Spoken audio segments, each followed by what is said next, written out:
Live from Alcatraz on you niggas, because I'm always locked in.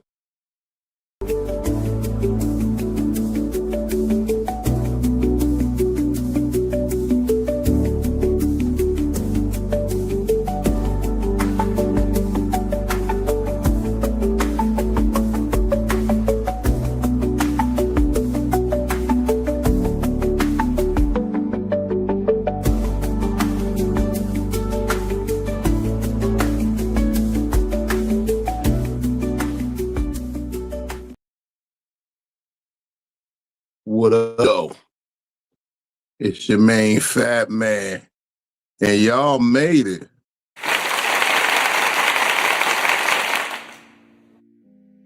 Welcome to the easy part of your evening.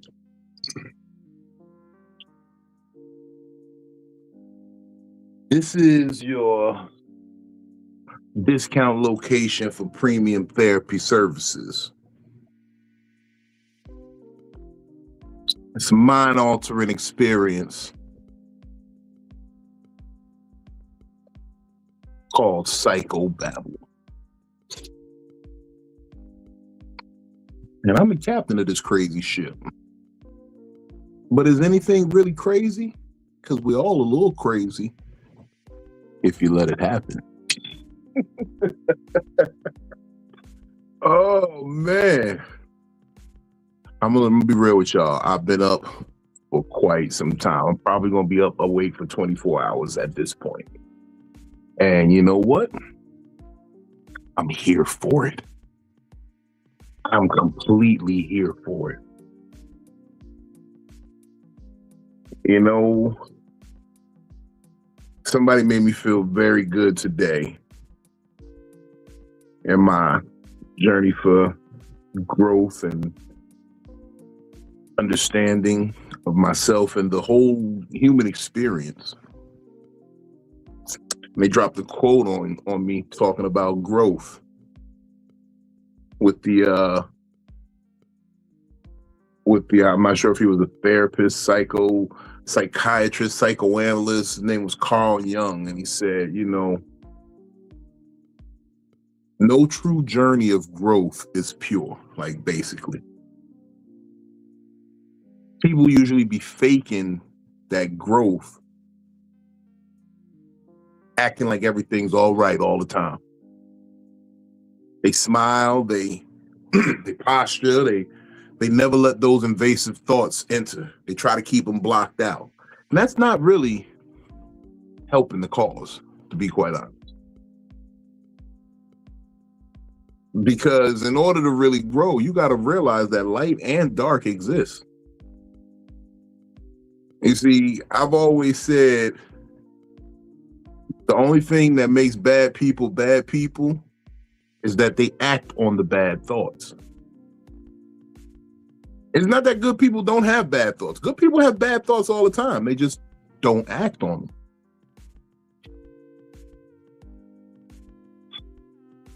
But we're going to get deeper into that because we got a good panel tonight and we got a spicy topic. I think the people are really going to fuck with it. But you know, I can't do this alone. I got my PIC, my partner in crime, Road Dog, junior therapist in training. She's moved up from associate. She's a junior therapist now in training. How many more hours you got? Like 1,400 more practical hours to do? Give it up for DamnItPhilly, y'all. What up, though? I'm done. You done? You're not done? They said that you were enough. I'm enough? You were enough to get me through it. I'm not in no type of training. No more. No more. I'm not training no more. I'm not training no more. Okay? I'm not training no more. I need to train. Go get myself a new ring light. This one you see is flickering. It's hurting my eyes. I'm already blind. Look, I busted out the ring light tonight. I don't usually use it, but I said I want y'all to see this side because this side right here. You see that? You see that fade? You see what happens when niggas get haircuts. You see that fade? I'm back looking beautiful on you bitches. Okay. Don't get me started, baby. And Look, see, you know what? I ain't even gonna say what I was gonna say. Go ahead. say what you gonna say. Oh no. Oh no. Say it. We was talking about it earlier. Don't worry, she blocked. No. Oh, I don't care about that. I'm not meant to be single. And this is my sign. You see these happy little chipmunks or squirrels or what? That's a couple. It's a couple. I didn't pick this picture. I don't know who's been picking the pictures lately, but it's little happy animals all the time. Every time I turn on my computer, it's something new on there, and they gonna put a couple of squirrels on there, looking all happy and cute and shit together. Happy and cute and shit together. We do it for the love of Philly, cause I'm sick of this shit. For the love of Philly. That's all I was gonna say. Tired of drinking wine alone. This is a drink made for two.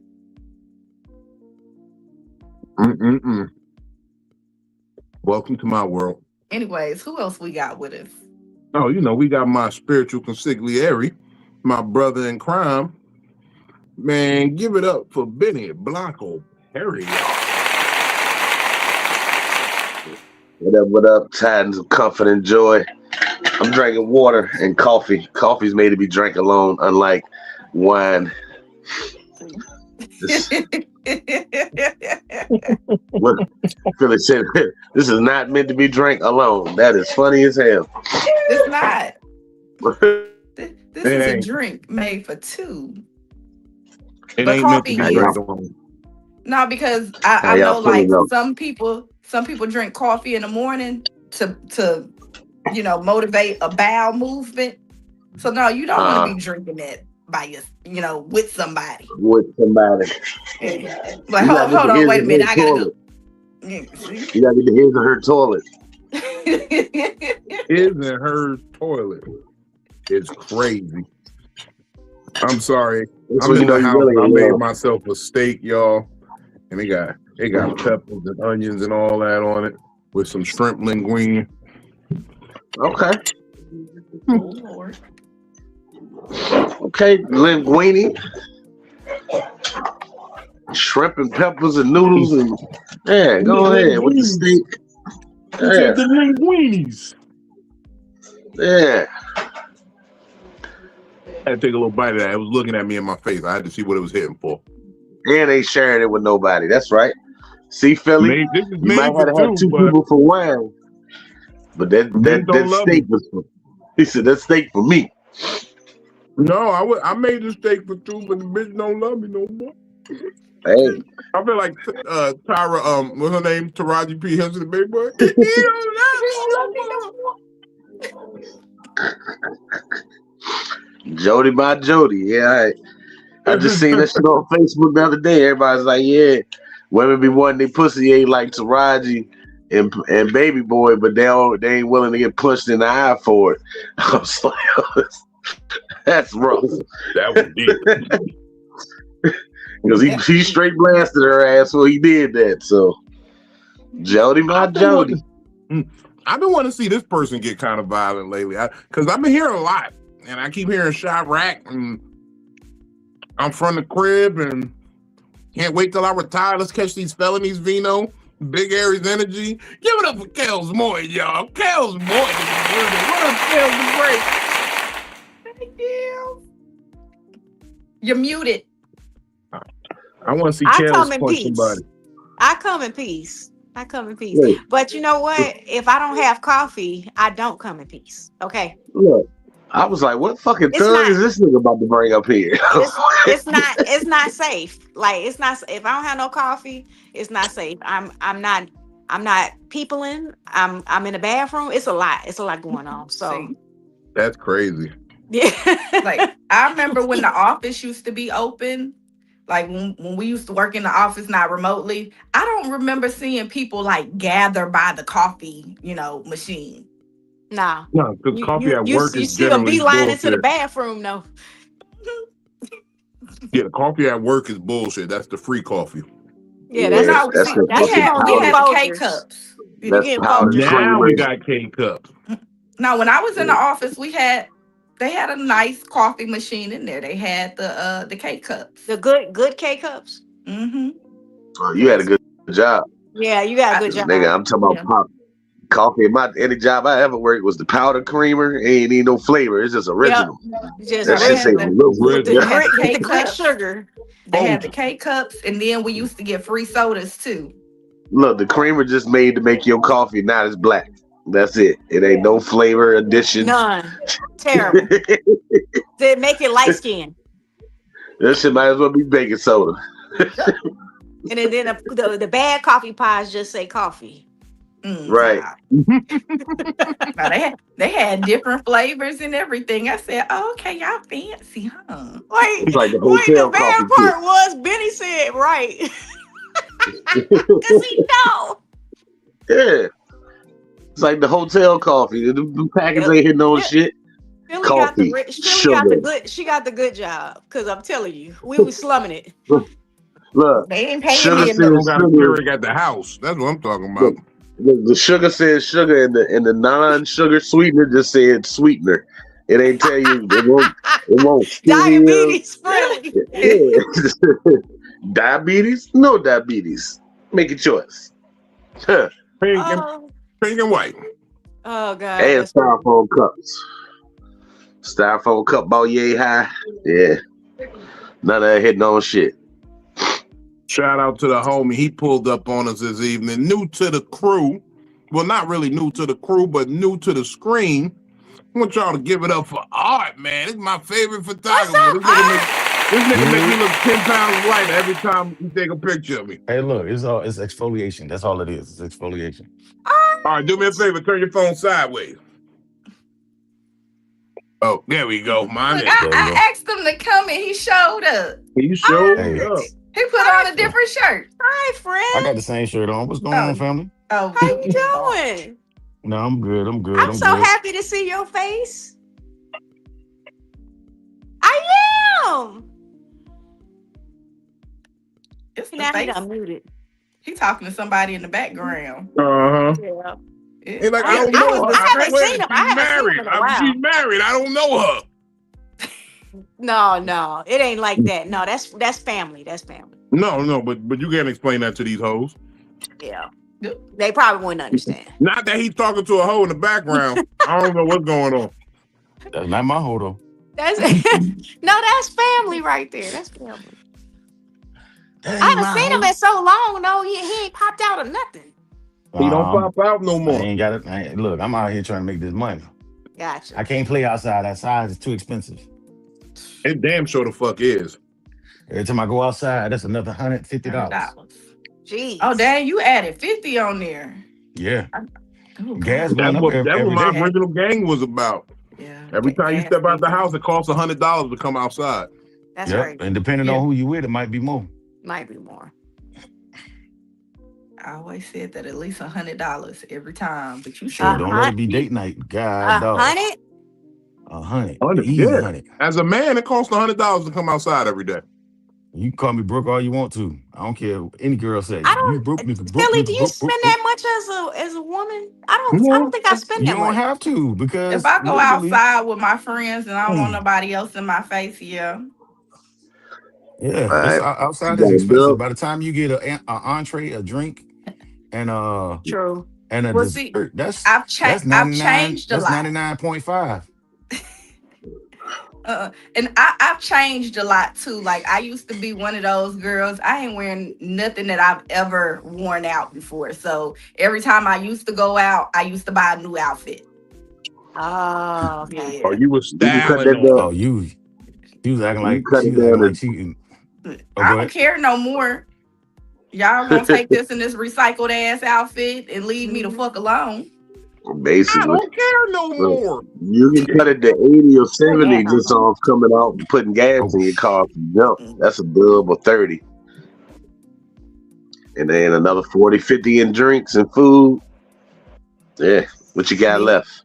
And then you know the clubs, if you go to a club or a bar, they got smart. So it's a re-entry fee. You don't get to keep on coming in and out, to drink at your car.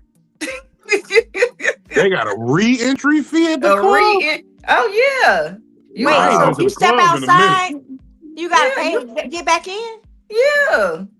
How much? Wow. Sometimes it's less, and sometimes they be like, "Nah, you gotta pay to get back in. Like you paid to get in the first time, you gotta pay to keep on getting back in." I'm like, hold on, like just gonna step outside, What if you gotta Just get drink. something wanted from some the car? air. I wanted to That's smoke. You crazy. could be like, I A wanted lot to of a lot smoke. of these bars and clubs out here, they either have a rooftop or they have a patio. That's My bad. crazy. Yeah. That's So crazy. yep. I I did not know wouldn't. that. Yep. Me, it I'm cost glad me I'm in my $100 in 40s. weed a day and to deal with people. Glad I don't leave the house. Yep. See. As I said, I can walk in and out of my own house and drink and smoke and do whatever I want to for however much I paid for it. And it's gonna be a lot cheaper. So let's stay inside. I can sip and paint with you in the house. I learned a long time ago, going to the club and buying a section is like paying to sit in your living room. Yes. That part. Yes. That's why I said I don't really like going to the clubs no more And it's gonna because go it's up not even a more. dance floor. There's no dance floor there. Everybody just sit I'm like going back to club quarantine. Everybody just And sit there as a and play on their dude, phone. you already know they're I'm gonna going back bust to us club in the quarantine head days. if they let Have a the section in ladies my in own for house. free. Just chill. If they let the ladies in for free, the dudes gonna pay 10, 20, 30, 40 to get in. So, and that was back early 2000s. So I can imagine what the fuck it is now. Now, yeah. Do used to people be still go ladies to got in clubs? free. Nope. Do they still Yeah. be going to clubs? No, because there are lounges and bars now. Ain't no such thing as a club no more. I ain't been to the Oh, Pretty much. club in forever. That's why I said re-entry fee. yeah. I didn't know. I haven't been out like that. I'll go to brunch or something like that, but I haven't been out to anything like that. Tonight, First I of went. all, I went to the rhythm room. I went to the rhythm room, and I was kind of checking it out. But they were having line dance class in there. we all 40. We don't I'm do that. almost. Knees creak. Twerking is not an option. I need a No, place to sit down. Like I can't go to. I need a place to sit down. I Fuck that. cannot be in gym pop. I still got a little twerk in me. Fuck that. Like y'all gonna stop playing. I No, bet the you gonna only want to thing sit that's down gonna twerk. somewhere though. I am gonna want to sit down somewhere. Hey, After a that's what I mean. while, The only thing that's You, gonna twerk is the tweaking these knees, and that's it. And that's it. That's all. That's all I got. mm-mm. Nope. I don't need it. I know where I'm at in life. I got everything under control. Which actually kind of brings me to the topic of the night. Control issues. You know, Control. it's wild. Yeah, control is a wild thing because most of us think we got it. And I was having a conversation with my little cousin the other day, and she's a woman coming up to that age of the mid-30s and understanding what this life is, being a single mom and shit. And I was just giving her some game on niggas. And she said something to me, and I had to fuck her head up for a hot second because she was talking about everybody's different reality, right? And she was like, he can live in his reality, I can live in my reality.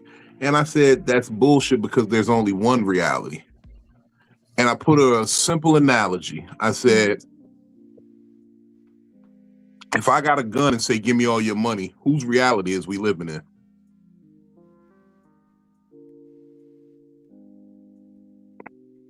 Your reality is that it's your money. My reality is that it's my money, but I got the gun. Which reality is we living in? Yours. well, you said give me all your money, which means you know that it's their money, but you want it to be your money now. But whose reality is we living in? Who's walking away with that money? I mean, there's a fight. There's a fight that could be had. Yeah. Yeah. There he is. I mean, the reality is it's my money. Your reality is it's your money, but I want it to be my money. But at the end of It's the my day, money. it's still. It's my money, but you need it now. JG Wentworth. That's what that is. Oh, I used to hate that. I used to hate that commercial. That Choose sounds like a well played, structured sir. settlement. That Ain't sounds been like a worse than structured settlement. Talk Law. I mean, we can take this so many different ways. Like, the reality is the president shouldn't have gone to war. But the reality is that nigga launched them missiles and we had war. We living in his reality. You know what I'm saying? The power makes the reality. And a lot of people try to fake that reality talk as a way to feign some sort of control. You know what I'm saying? And I'm really starting to understand it as control issues, because have you ever heard of main character syndrome? Where people believe that no matter what's going on in the world, they're the center of the focus. Mm-hmm. That's a control issue. I just made a post about, people who have more boundaries on their partners than their children. That's not a boundary thing, that's a control thing. A lot of people who have no control in their life try to flex control where they have, like we were talking about it the other day. You get a person at the job who ain't really got no control in their home life. So they be flexing at work. They always try to tell somebody what to do. Mm-hmm. It's all control issues. And I'm starting to realize that a lot of people lack, or maybe feel like they lack, control in their life. That's why we go through so many power struggles every day and just trying to do day-to-day activities. It was a deep thought for me today, because I'm sitting here just watching and I'm like, everybody is going through control. You ever had that person cut you off on the highway and try to regulate your speed? Mm-hmm. Control issues. I can point out 40 incidents on any given day of a person with some control issues. That's a delicious steak. And linguine. I just had to do that till Sunday night. Need the linguine. Linguine. Yeah, I just had to do that Sunday night. Riding, taking Brooklyn to DJ event, and this little guy that looked like a fucking Geo. The lanes, I know this road, one stays straight and the other one is going. It's a one way, but then it turns to two way. So it's like if you're in the left, you got to turn left, but you need to be in the right. And this guy came, luckily there was no cars parked. He came in the parking line and sped around us.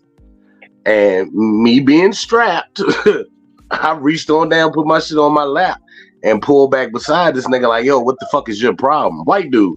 And he was looking at me and just like mumbling some shit, but wouldn't really make eye contact. And it's like, yo, why you driving like a fucking dickhead? And I pulled on back in front of him and he followed slow behind me. And as soon as I went to turn right, he sped off again. It's like, yeah, you're not.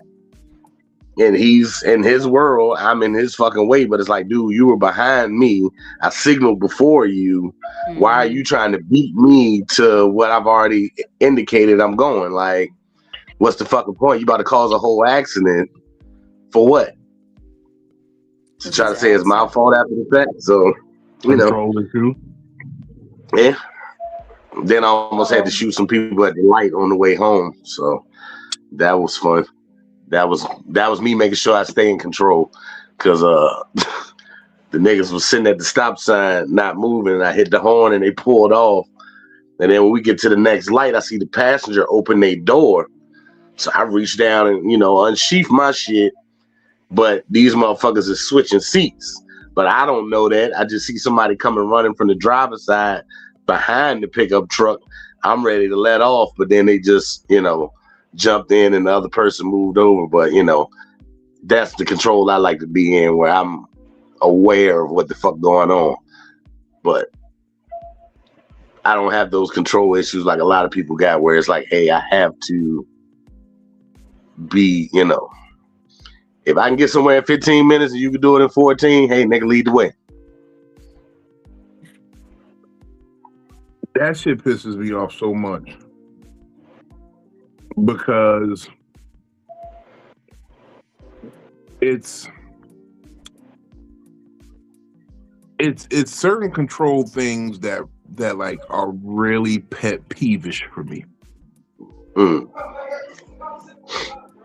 Certain shit just like really, really irks my fucking nerves. And it'd be the little like certain shit where it's like, yo, like, okay, perfect example. One of the pet peeves that irk my nerves: don't show me a video in your phone.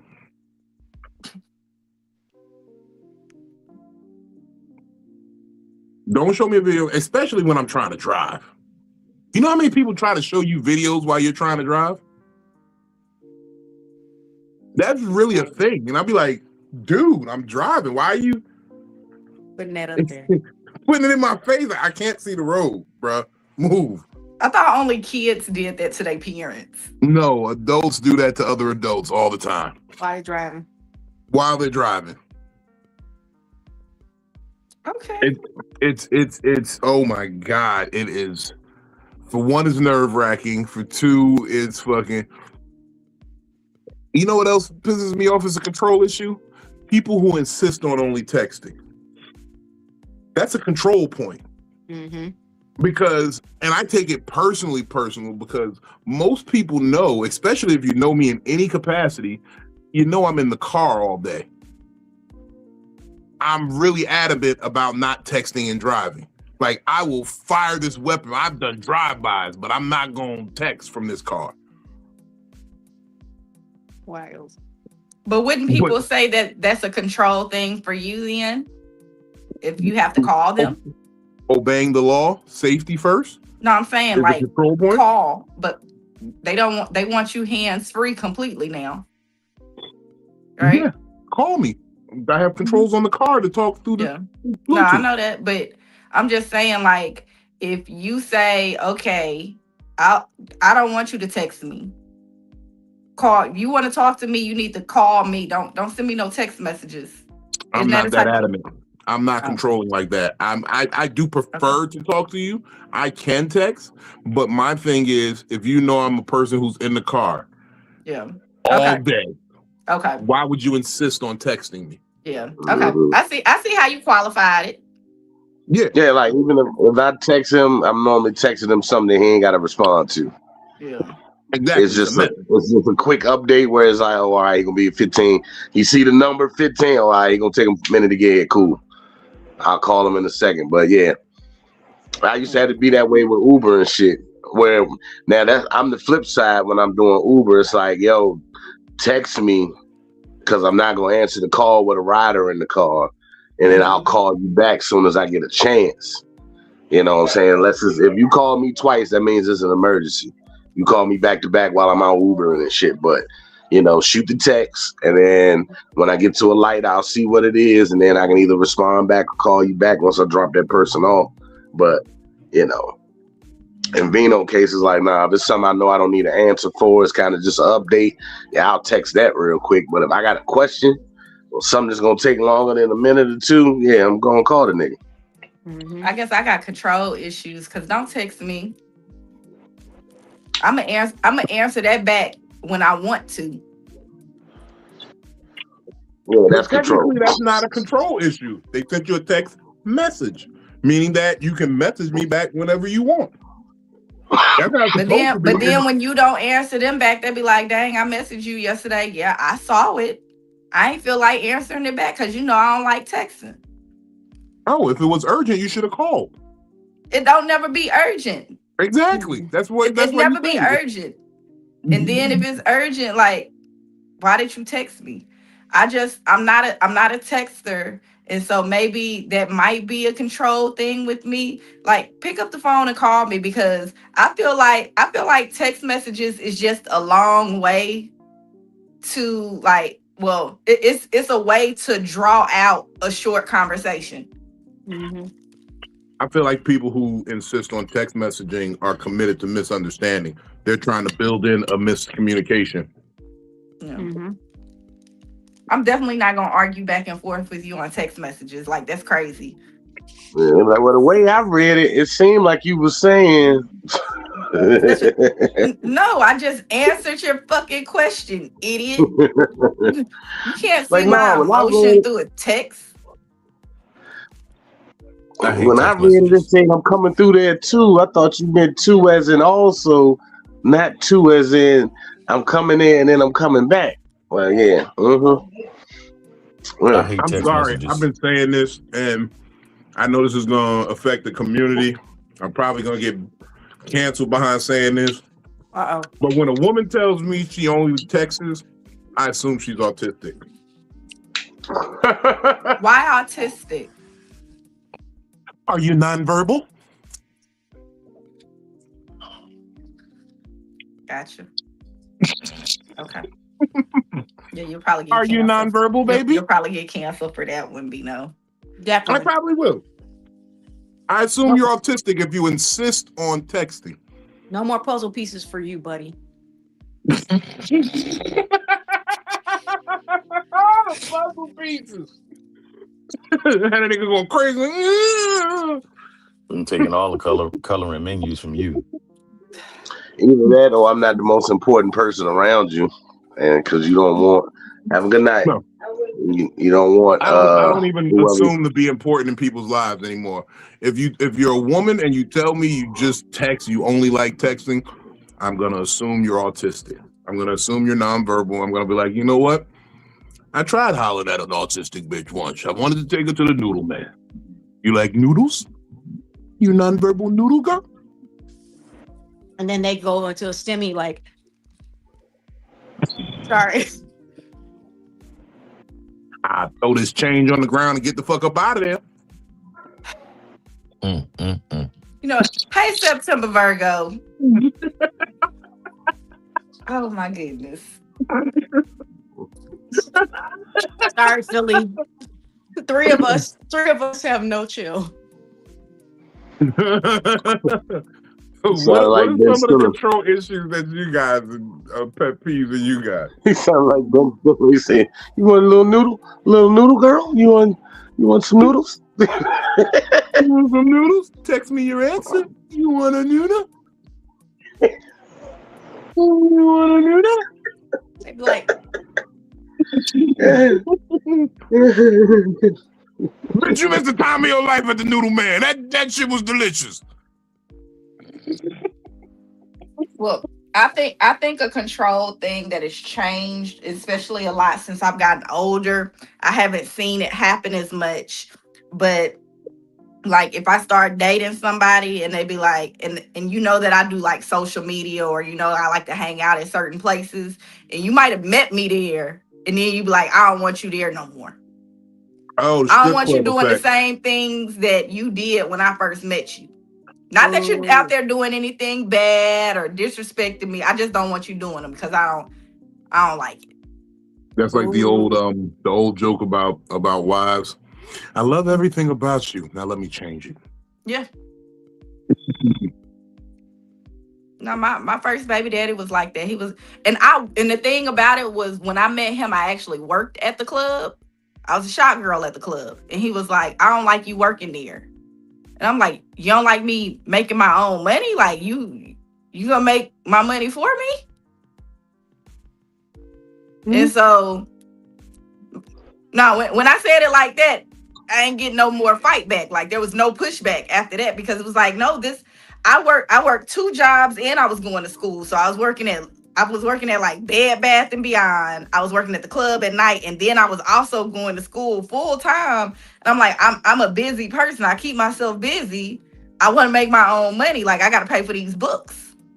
I'm not getting scholarships no more. That's like unconditional love with a butt at the end. It's not supposed to exist. Mm-hmm. Can't Yeah. say this is unconditional love and then put the word but behind it. Mhm. It has a condition. Now you have a Hey, condition to it. Yeah. look, they said, I just want a man that makes me feel so safe I can love him unconditionally. But No, that was the condition of the unconditional love. I want a man who makes me feel so safe I can love him unconditionally. No, he made you feel safe. That was the condition. Mhm. There is no such thing as unconditional love.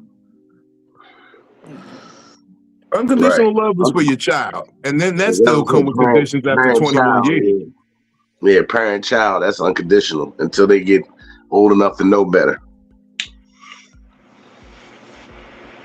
I don't like when you meet somebody one way and you stay that way, and then they be like, well, I like everything about you, but yeah, like I don't like when you wear your real hair, or I don't like Who when you said wear your that? weave. Oh, I've had situations like that before. You say when you wear your real Shit hair? like that, I I'm had taking go. yes, I had a man tell me that he didn't like my natural hair before. You know what I'm No, learning I'm though? gonna say that type of shit gonna be said up front. Like, I'm like, you wear wigs all the time? Okay. You don't never Like wear your when, real hair?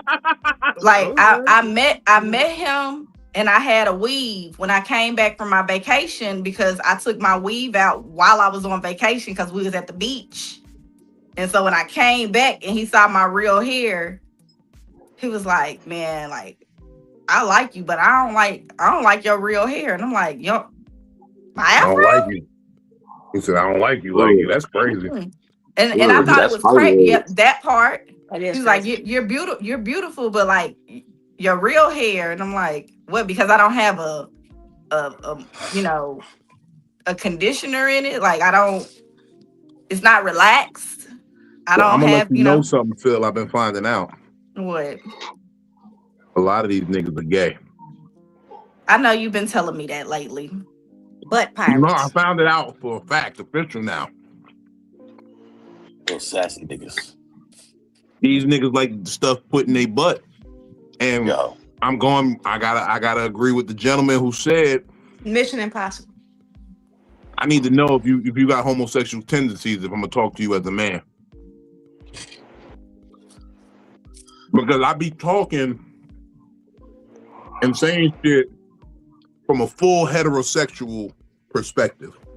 And then I be looking at other men like they're full heterosexuals to co-sign it. And they not. And that's why they don't be co-signing what I be saying, because they're not full heterosexual male. They took femininity to another level. And I'm talking deeper than just a nigga got his ass licked before. No, these niggas like stuff put in it. All of that's too far. Well, they don't mind sharing they lady with their man because they want some of that dick residue. I know you said that to me earlier. That's still disgusting to me. Not the It's Wonder disgusting Cheese. to me too. I don't want it. Not the Wonder Cheese. Like I said, dick residue. Yeah. Yeah. Me and Kels don't want to think about that. No. Remember that man, there's don't wanna think men about out that. there like that. That's That a was- form I'm of a man and don't control. want to think about that. Yep. No, but it's I've seen it lately that there are men that don't like women in their natural states. And I think that's weird because like when I used to create like dating profiles, right? I would put a picture with me fully made up, fully, makeup, hair done. And then I would also put a picture on there of me with my natural hair, no makeup, just, chilling. And that would either attract some guys or it would really discourage. Like I've had those messages like, oh, I like you when you made up, but like when you not. And that's fine. You don't have to like me. when I'm not made up, but I still look like the same person. No, you know, you didn't. I think everybody on here, maybe except for Art, and seen me like with my natural hair, no makeup, just chill. I'm not one. I don't know how to do all that contouring stuff. I don't know how to make my face another face. Like this, is just my face. So if I do put on makeup, my makeup is to hide blemishes. It's not to make me into a new person. I look like a transient when I don't have nothing on. A who? Transient. Like homeless. I look homeless at home. Wow. I look homeless at home. Like for real.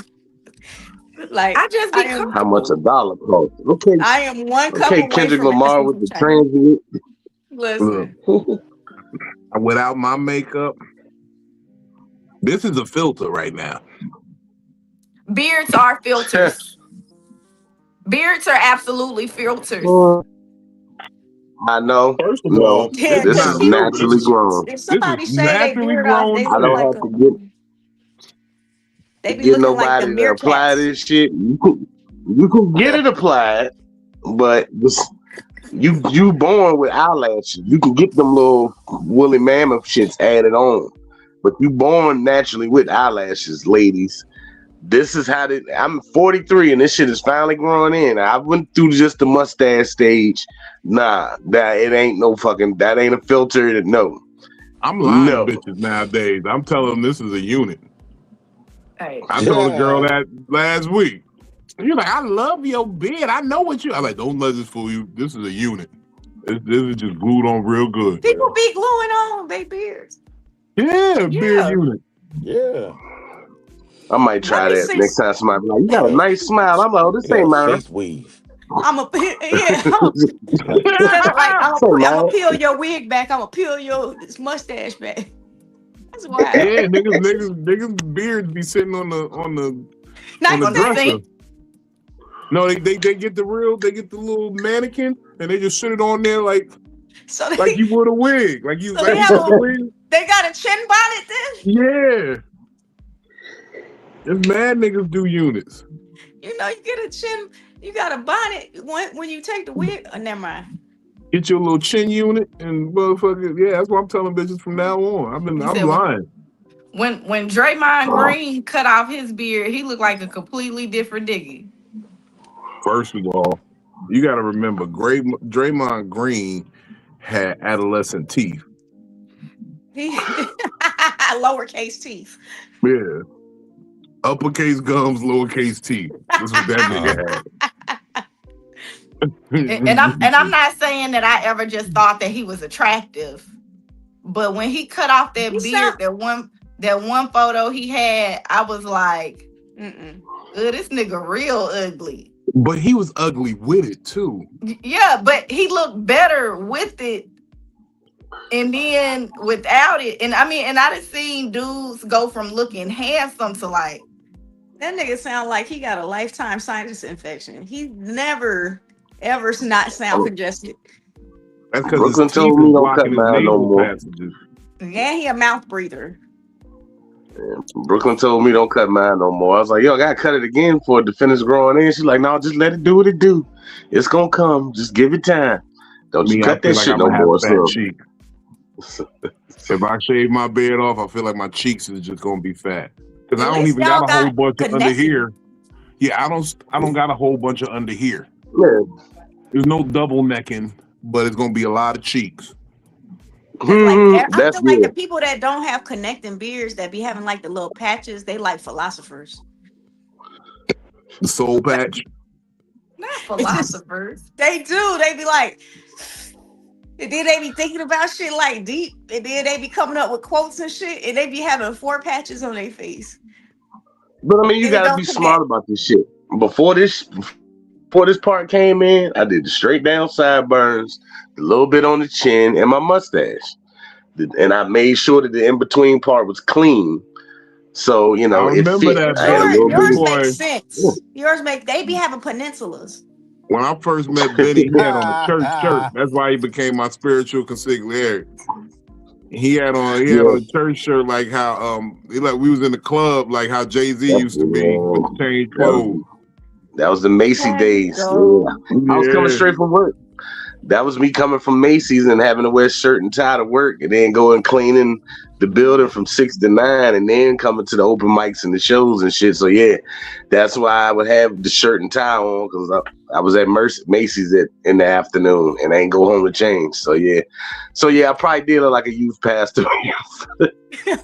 All you need is some remember I used to wear the Versace berries. shades on stage. I used to wear the Versace glasses on stage all the time. Like if a dude like back in the day, if they tried to holler and they beard didn't connect, automatic curve. Automatic. Look, my beard didn't connect fully until I crashed my car and broke both my legs. It just would not connect right here. Like the mustache was full, this was all full. It just had this little gap right here. It would not connect. I still got a gap in my shit. This little, but I can finesse it and make it look like it connect. You know, you gotta tie shit together, like you gotta do a little moving around, a little fill in. Make it work. Yeah, but if I let it do what it's supposed to do, yeah, this don't connect right here. But if I pull this, bow. Pull it to the side, drape it down. That's what Donald Trump be doing with the front of his hair every day. Yeah, brush it a couple times and I'm there. I'm good. So not like y'all. The front of his hair every day. He say, Not like the women go with, okay, it'd be like foundation, blender, fader. What's the fluctuator? They do then I got a contour. Then I got and it be looking good for a lot of women and it fits them. But I grew up preferring a natural woman. So whatever way your hair grow, give it to me. Whatever way your face look, give it to me. And that way when you do put on a makeup or a wig or something, it's like, ooh, she kicked it up a notch. So let me, it's date night type thing. I don't know if I can handle a glammed up all the time woman. I feel like women who glam up all the time have some of the biggest control issues because they don't sleep enough. No, but they have to control the world's perception of them. Yeah, they have to always look some type of way because they have no other power in this world other than their aesthetic. No, because they don't have edges. I got a couple homegirls from school that was wearing makeup way back then, and still, I've never seen their natural face. They don't have edges. They don't have edges, and some people, like some ladies be putting on makeup because they really beat. They old, wrinkle reducing. Yeah. You said, and that's the thing. If it look natural, like Kels, you wear makeup, but it looks natural. It look like you look like a little bit extra. That's it. Yeah. If anything, it'll rewind. What they say, rewind it 10. It'll make you look closer to your high school, college days type shit.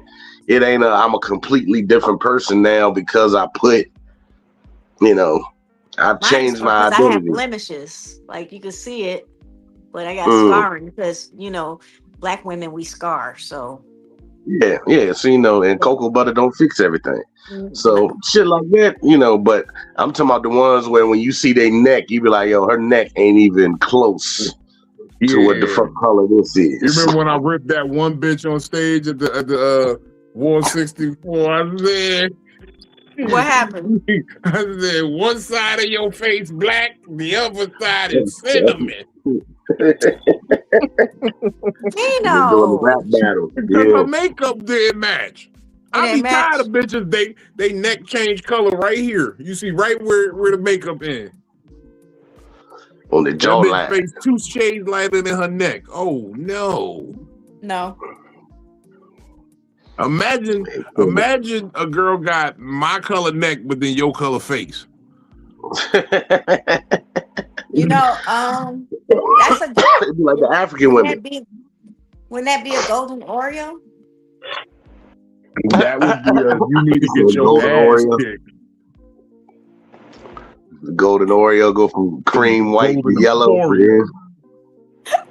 Some people don't know how to match their stuff. They should, but some ladies they struggle a little bit. That'd be the crazy part. It'd be like, yo, you've been wearing this shit for years and you still ain't figured it out. Nobody's told you that this don't. And to me, it's like I wouldn't be able to look at myself in the mirror and be like, yeah, that look good, knowing that this don't match or this, it didn't accentuate what I already have. It altered what I got. Unless you truly want to just alter how the fuck you look, then hey, do your thing. But when you just trying to accentuate or beautify a little bit, just a little bit is cool. If it looked like I could take a butter knife and just peel back the layers, yeah, that's too much. I had teachers like that where it'd be like, yo, it looked like they popped their shit off at night and just put it down and then pop it back on in the morning. Like it'd be the exact same every day, just thick and can't hug them and shit all on your shoulder. And it's too much. But I guess that's us trying to be too controlling. Yeah. Yeah. Because you should be able to do what you want to do. But there also, you can do what you want, but there's always consequences. Yeah. The consequences, I'm not going to fuck with you because you got, because you motherfucking look like, what was the big white lady? I forgot what show it was. When she's had a blue eyeliner and the blonde wig. It was somebody's show. You said what? Large Marge. Well, that was Pee Wee Herman. Tell him Large Marge sent you. Her shoulders, she looked like one of them 1983 gym teachers. Tell him Large Marge sent you. But it's those shoulders were square as fuck. It's like don't look like a clown. If your makeup got you looking like a clown, where all you missing is some big red shoes and a red nose and a blue. Sometimes you might have the blue wig on already, and that'd be. Let me stop, because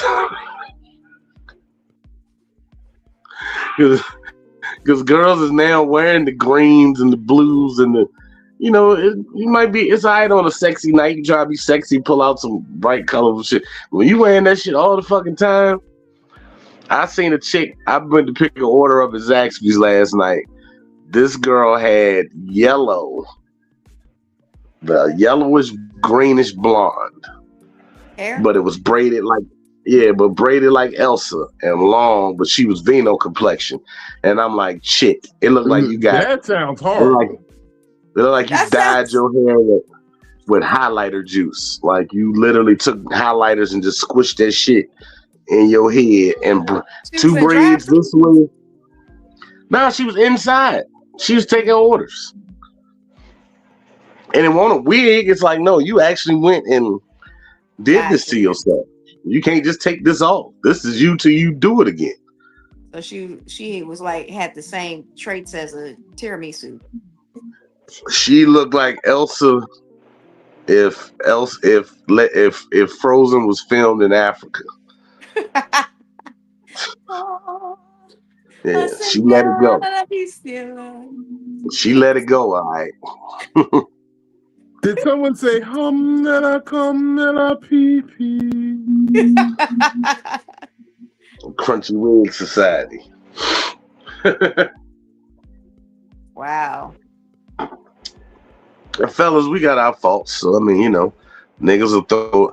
I know some niggas that ain't gonna never take that fucking hat off. That bitch be right here. Because they all day, every day. Yeah. They be having the George Jefferson on here. Go.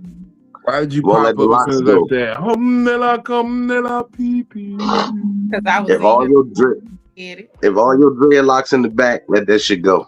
Yep. I was looking at the people on IG. I was gonna shout them out. My bad. I was seeing who was there. Oh, shout out Guy Tori jumped in on IG, man. Shout out Terry Hampton, Samara, Drizzy the man. The 017 Jan Ian. Mello, I Okay. see you. Daryl Smith, Izzy the Comedian, Princess Leon. The Cool Out Corner podcast. Shout out Dark and Tender. What up, Mama? I see you. Kia, Jackie Grant, September Virgo, Barbie Doll with the battery. That's one of our super fans. That sound like a freaky Mr. chicken Terry, spot. we see you, baby. That sound like a freaky chicken restaurant. Clue, Yeah, what let up, me get though? Let me get a Dark and Tender. Dark Yeah. and tender. Dark and Tender. That's I was hoping that's she would pull up on me 2,000 when I was out in LA. That's 2,000 full chicken strips. She called me handsome. She called me handsome 365 days in a row, and I feel like that kind of kindness deserves another kind of kindness. If you dig what I'm saying. Yeah. How That was should your make a ticket nigga to the blush. show? Why are you making them faces, Philly? You said a different kind of what? That kind of kindness deserves another kind of kindness. What kind of kindness? Right. A ticket to the show. What the fuck? Okay, I just have to check. Y'all niggas' minds being in the gutter. See, this is the problem with We women. happen to know. I See, am y'all not been like told y'all y'all was women. beautiful. Y'all minds be in the gutter. I had to Okay, tell they been- Philly today about some shit, and I said if I was a woman, I'd have woke up mad. I had a dream. I had a bad dream the other day. And if I was a woman, I'd have woke up mad trying to curse somebody out. Because the person pissed me off thoroughly in the dream. Type of shit where you look at a nigga funny the next day.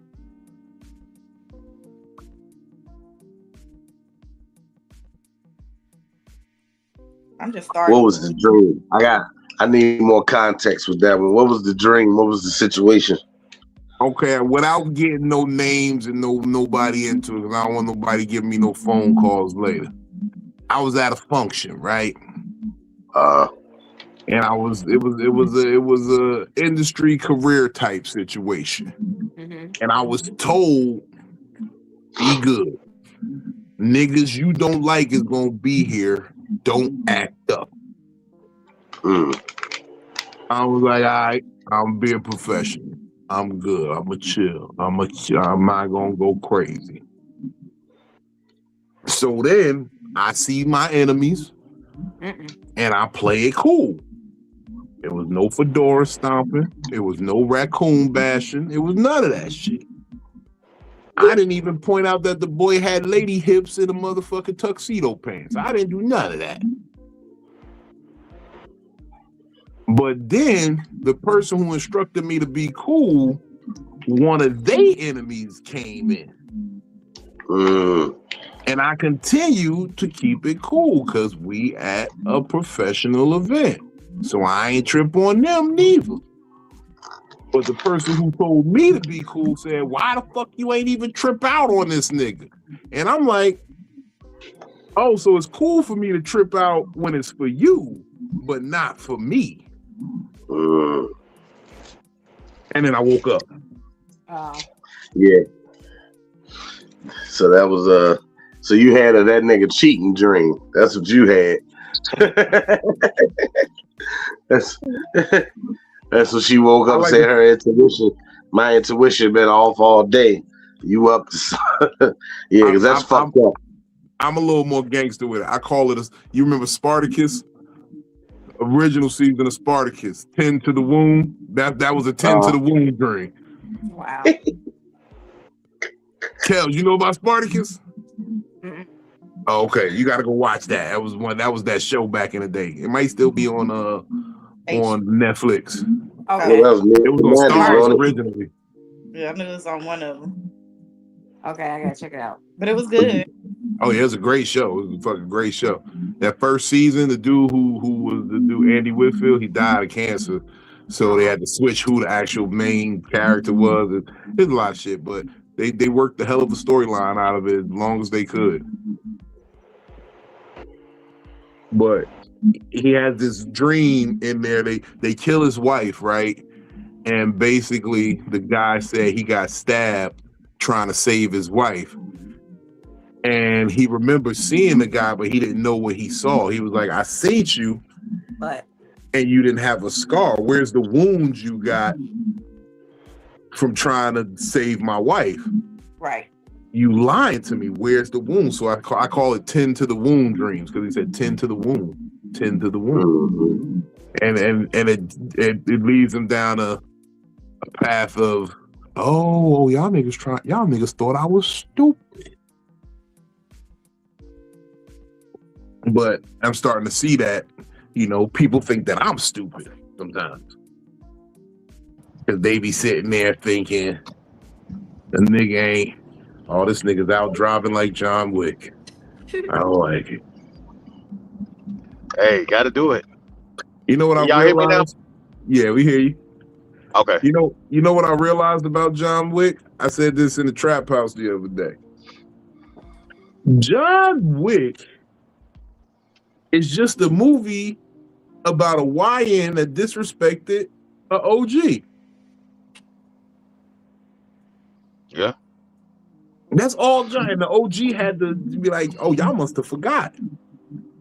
And he had to come out and show niggas. Sometimes he had to show niggas. Over a car and a dog. Everybody else know who this OG is, and it's some YN that motherfucker stepped out of pocket. That's normally how it starts, though. Now everybody gotta die. Everybody getting his way gotta die. Yep. Who said it like that? Because you chose. yep. Okay. So was John Wick flexing his control then? No, John Wick just showed you what reality you were really living in. John Wick shows you who we are. No, because I be saying that to people all the time. Be like, y'all really ain't gonna respect it until you see how calm I am versus how wild I can be. Yeah. It's like Watchmen with Rorschach. Yeah. You motherfucker, and you don't know the type of wild ass crazy energy I can release. But John Wick, he was just, you see, the biggest way to gain control is to relinquish it.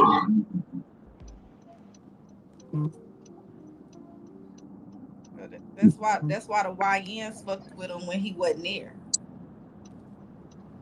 No, they fucked with him completely while he was there. Not when they killed his dog the first time he was there. He was there. They whooped his ass and then killed the dog. They beat him up. Yeah, they beat him up. Yeah, they whooped his ass. They caught him where it all completely off guard. Yeah. Okay. Because I was like, hold on, like, okay. They broke into his house. Yeah, they broke into his house to come steal his car. He wasn't expecting. Okay. Yeah, he was just mourning his wife. He was really on the verge of, that's what it was, coming back, like bouncing back after a hard loss. He done gave the dog some Raisin Bran and shit. They done took a little ride. With the dog in the car? Yeah. That's where they caught him when he went to go get gas. They saw the car and they marked him from there, and they started just, okay, clocking him. And then they ran up on him like, yo. They didn't do their homework. They didn't figure out who this nigga was. They just tried to get. They just ran up on him and got him, and then he had to pop out and show niggas. Yeah, that's when his daddy was like, you done woke up the boogeyman. Yeah, Baba Yaga. Yep. That's why John Leguizamo popped off. He said, bang. And dude said, you hit my son? He said, yeah, he stole John Wick's car. And Pop was like, oh. And son of a... Right. That part. Okay. So that wasn't showing control, though. No, he was in control the whole time because he left. He was done. He was out. He earned his freedom. This was not flexing control. This was, nigga, you have touched something deep in me. You have triggered something. Like, because you see, it's not a control thing to lash out at somebody. Like, the best way to say this. Talk about it. The best way to say this, right? Mm-hmm. The best corrective measure is violence sometimes. Why? Because think about it. Even as children, when we fucked up, what happened? You got a spanking. We got a spanking because that was the deterrent for acting up. Mm-hmm. We got to being adults, and somehow we got to this, oh, let's use our words. Yo, children don't got all the words that they need. Sometimes they got to feel some pain to understand. Even in the animal kingdom, like a mother lion will nip at the little cubs when they do something wrong. Stop it. Not to hurt them, but to just that could hurt. That could hurt. Mm-hmm. You got to use them corrective measures, and we got away from that. We got away from whooping niggas' asses. We got away from beating niggas up when they say some wild shit. Like, that's really the biggest problem in the world right now. Niggas don't get punched in their mouth after saying wild shit no more. No. Yeah. Well, But now let's do a declaration on this real quick. There's a difference between abuse and a spanking. Yeah. Because that's where most people nowadays try to make it, that's abuse. That's abuse. No, abuse is when you just beating the child for no reason. Because you had a bad day. Yeah. That's abuse. absolutely. Now, if you teaching them a lesson and you turn around and give them a spanking, and then you telling them what they did wrong, that's different. That's when you giving them an instruction of like, this is what you're gonna get, because you knew better. Mm-hmm. I told you don't do it, you did it anyway. But now I think this gentle parenting has really messed up a lot of kids. That's where most of the parents have lost control in their house. That's why they've lost control. That's why a lot of these bitches nowadays is trying to flex control in their relationships, because they ain't got no control over their kid. How you gonna flex control of your relationship and you can't even control your kid? Why is the baby up at 3 a.m, bitch? But also to your point, Vino, this is where a lot of these little sassy little dudes come from. They grew up in a household where the woman can't control them in a sense, but he learning so much from the mom from a feminine perspective and not from a male's perspective. Oh, you missed that part of the conversation, Art. We figured out they really are sassy because they're gay. Yeah, they're sassy. You got to ask these niggas nowadays, do you have homosexual tendencies before you even talk to them? Yeah. You got to literally say, do you have any homosexual tendencies? Before we have this man-to-man conversation, is there anything homosexual going on behind they're going to lie to you, of course. Yes. But you have to ask it outright, because, and I really didn't want to give nobody no credit on this, but the man is absolutely right. And he said you got to know if you're talking to a homosexual or not. Yeah. Because I'm going to sit here and assume that you're seeing this perspective from a full heterosexual point of view. This metrosexual shit too is crazy. No, and I'm gonna give ladies their due. Yes, there are sassy men, but the thing is, they're homosexuals. They're not just sassy. You gotta ask these men, what you like in your butt? Now hold on. So he woke up like this. Like this. Art, you said a word. I used to hate it. I used to hate the word metrosexual. That was something I feel like came out in our age. Mm-hmm. And so to call a man metrosexual back then, they took that as a slight. Like, no, I just like to dress nice. I just like to look nice. I just like to take care of myself. Yeah, dressing and looking wasn't really the big thing of metrosexual. It was the getting manicures, pedicures, making sure your hair and your skin look good. But you get pedicures. Duck lips. Yes, I do. I get pedicures too. I don't think that's I think that's just I think that's grooming. It's grooming, yeah, that's all that is. That's just cleaning your body. And so I used to hate that word because of the way that men would react to being called that. And so now that did us as like, and I was a kid, I feel like I was a kid when that word first like became a thing. Like, did we say it in a way that just made it sound like we was calling you gay, even though we weren't calling you gay? Yes. Yeah, I looked at it in that sense because anybody that's anything other than male or female, or you doing all that extra stuff, I ain't got time for it. I'm not reading between those lines. I'm not sitting up here. I'm not doing all that extra stuff you want me to do. I'm not looking it up in the dictionary. I'm not doing all that. You just you look like you too soft. You see, the thing about it, Phil, Mm-hmm. it's the part that women don't. They might not align with men, and I'm saying this, because I truly believe that my brothers here on the screen are full heterosexual males, and as a full heterosexual male, if you're anything other than full heterosexual, you're homosexual. That's just how we view it. I'm sorry. If you anything other, you ain't no bisexual, you gay. I feel the same. As a woman, I feel the same way. And I know it's a double standard. It's Shout out to the homie late but never absent. Give it up for Polo, y'all. What up, y'all? You do what? But yeah, so I know it's a double standard, but I would never be with a man knowing that they've been with another man. Like, you gay to me. Like, once you've ever went that way, I can't see it no other way. I'm a think of either you bending over a man or a man bending you over, and I don't like that for me. And I'm gonna tell you right now, I can't watch none of. I'm sorry, I can't watch no gay scenes on no TV show or movie. I'm sorry, I can't do it. I had to turn off P Valley one time because they just went too far. Yes, if a barber does a weave, they're a beautician, they're an esthetician. The last time I said that shit on Facebook, motherfucker was like, Benny Blanco Perry is homophobic. And I said, nah, I ain't scared of the motherfuckers. I just don't want to see it. Like, what? Why should that? I don't want to see nobody. I ain't even scared of homosexuals. I don't want to see two grown parents fucking. I don't want to see two 80-year-olds fucking. So,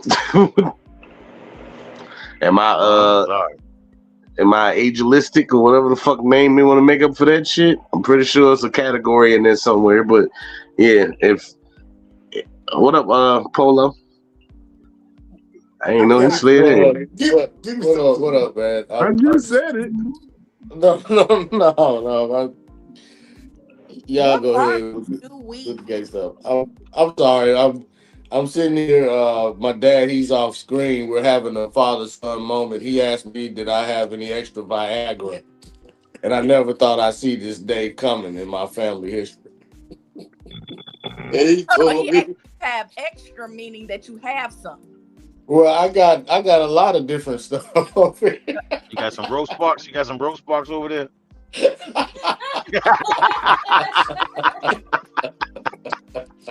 I got all kind of shit over here. That diving board about to be very stiff.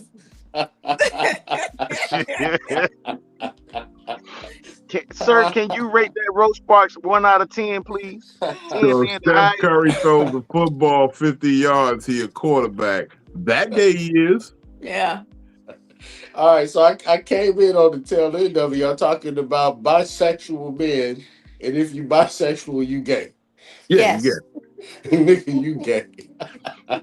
No, I'm just saying, as a full heterosexual male. Yes, sir. If I hear anything other than another man's a full heterosexual male, I kind of think something is gay. It's just I'm assuming gay, and I don't say he's gayness mixed in the recipe. No, you are gay. If you touch another man's penis, you're gay. Yeah. I'm gonna say it better. I'm gonna say it one time better. I'm gonna be like Earth the Kid on Boomerang. He's gay. He is gay. Oh no, that was Grace Jones. Grace Jones. Grace Jones. My bad. Yeah, no, that was a classic. No, story. You're not gay. It was like, would you like to get my panties? Oh yeah. Yeah, every kid said Marcus. I'm not wearing any panties. I'm not wearing any panties. I don't have any panties on. Mm-hmm. I would have been that old freak smelling the panties in the corner. Remember him? Oh my goodness. First of all, Cat Oh Kelly, I'm yeah. glad you asked that because why is gay an insult? Gay It's is not. not an insult. It's not. It is just an identifying marker. And you see, that is the problem with that I have with a lot of women. When I say what is facts, you take it as insult, meaning that you have a problem with it. Yeah. I'm saying that if a man does that, he's gay. And now I have an understanding of where his mindset is. I can't think that his mind operates like my mind because I'm not gay. Yeah. My mind Now, I would operates like a heterosexual male. Well, I think people are genuinely confused. What people are Who? Like the chicks who wear button-down shirts and khaki pants and got waves. Like studs? Yo, I got one for you. One for you better. I was back in Macy's when Macy's was in PTC. And I was in there flipping through clothes, looking for clothes or whatever. And I was like, oh my bad, bro. And I happened to look over. I didn't look at the face. I just happened to look over. I was like, oh shoot. She was like, I'm not a man, I'm a female. And I'm looking like, but you're in the men's section. You look like a dude. You got your hair cut like a dude. But you, okay, whatever. Did somebody say confused. shit? Happened to me too, man. I said, hello, sir. Where's the wheat bread? And he turned around like, I'm not a. I said, well, you built like one from the back, bitch.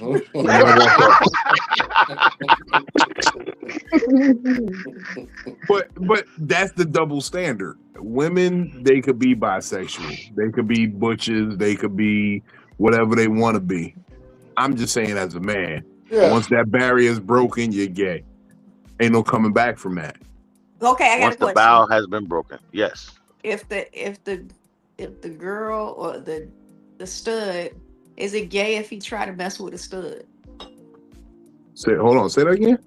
Is it gay if a dude try to mess with a stud? No. Stud. You know what stud stands for? Masculine for Still, No, still titties under that shirt. under that shirt. I got a homeboy that was they started off in a poly relationship. The film girl left and he was still with the stud. And the stud was holding it down. A lot of studs like dick. They still got like that be the crazy part about these things. It's like, especially with women, the vagina still functions. It still operates like a normal vagina. I don't know many women who just don't want nothing.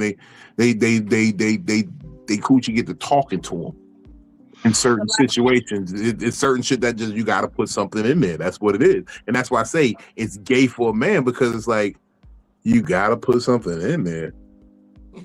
Now, okay, so here's my thing.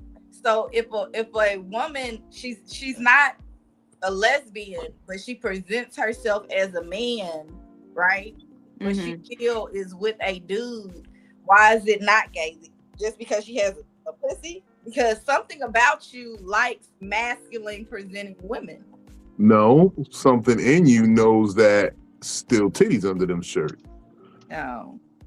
Because and that's a coochie. And if she taking dick, I don't give a fuck what she look like outside. She's taking dick.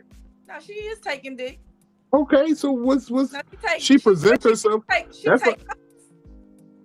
That's like tomboys back in the day. Just because you like to dress like T-Boz and Left Eye from TLC, don't mean you don't like dick. Well, I was gonna say it was the hardest back in the 80s and the 90s. All the baggy clothes. Heck yeah. And backwards jerseys and all that shit. Yeah, girl be thick as hell on all that baggy shit. Once you get off that jeans, basketball shorts. What am I bashing women about? How am I bashing women in that conversation? I just said I'm talking about men, homosexual men. You know when you find out that they thick when it's prom time, or when it's. And if I was bashing, hold on, I'm sorry, Benny. I need to talk to this person. Because if I am bashing women lately, do they not deserve it? Not all of them. Every indicating marker in today's society shows that women are the problem, and I'm just pointing it out. So now I'm bashing because I point out what's obviously going on. And I'm not saying every woman, but by and large, even women are saying women are the problem. The lesbians are saying y'all are the problem. I would say this.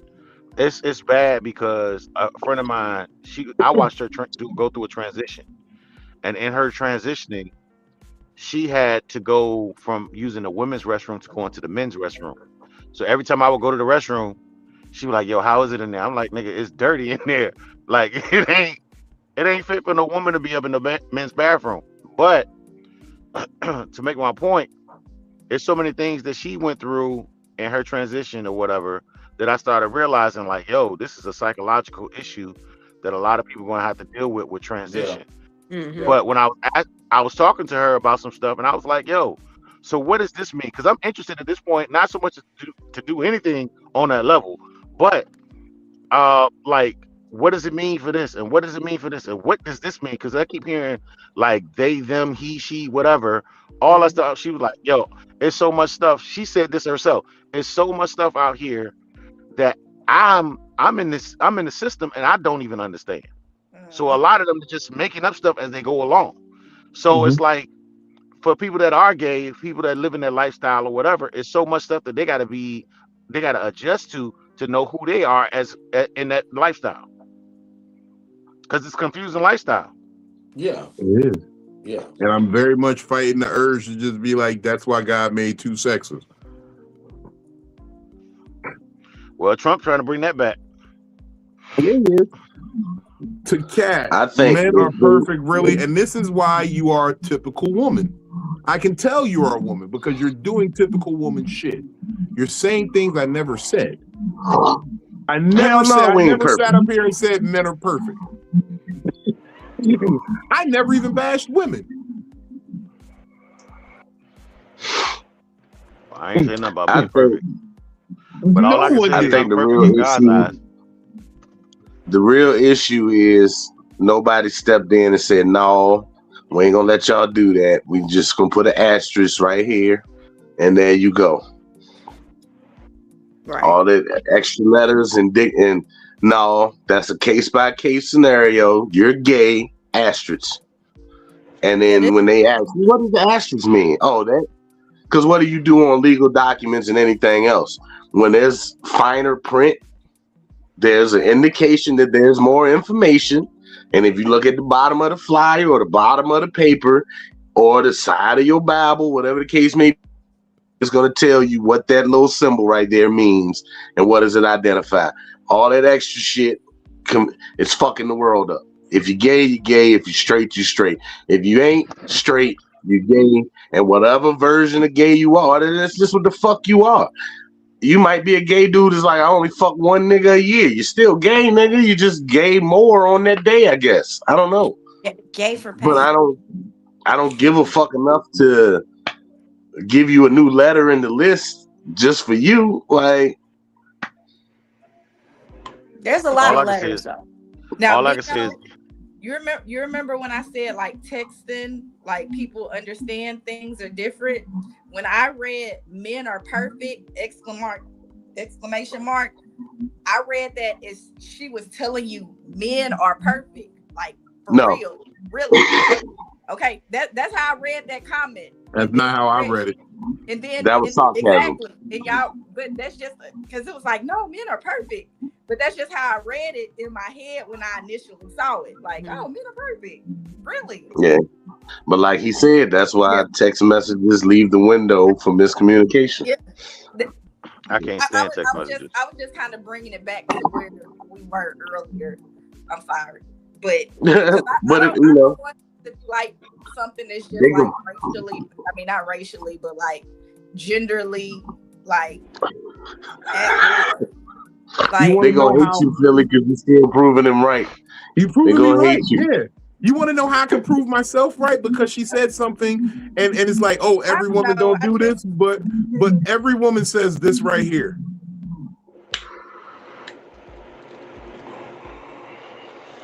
I ran into you. You just did that. You just did exactly what every woman does. So I just ran into you. So are you part of that too? And then the next response will be, well, you ain't my type, so that's why. No, if you want a good man, the type part shouldn't matter no more. The type is a good man now. Yeah. But I mean, That's like I just shallow say love. right.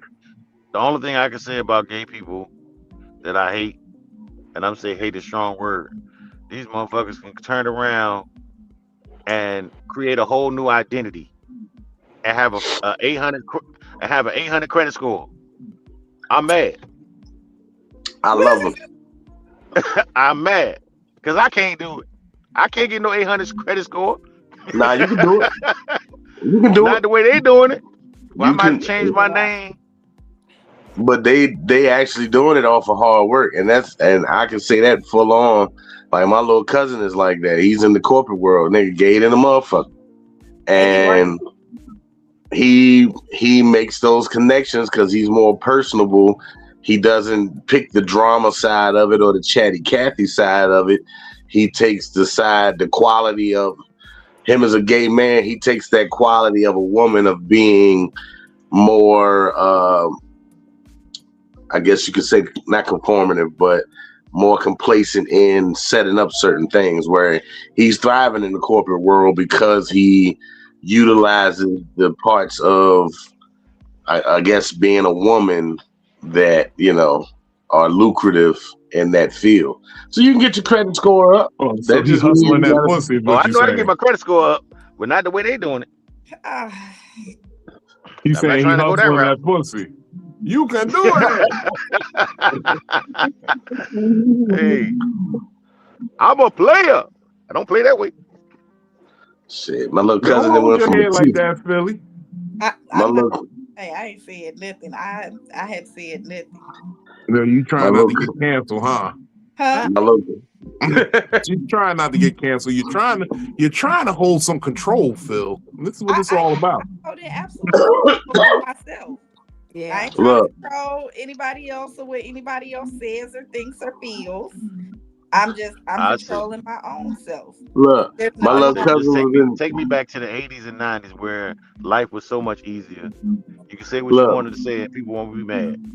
My little cousin was in a 3-piece suit in the corporate office running deals and handling business for T-Mobile and Apple and all that shit.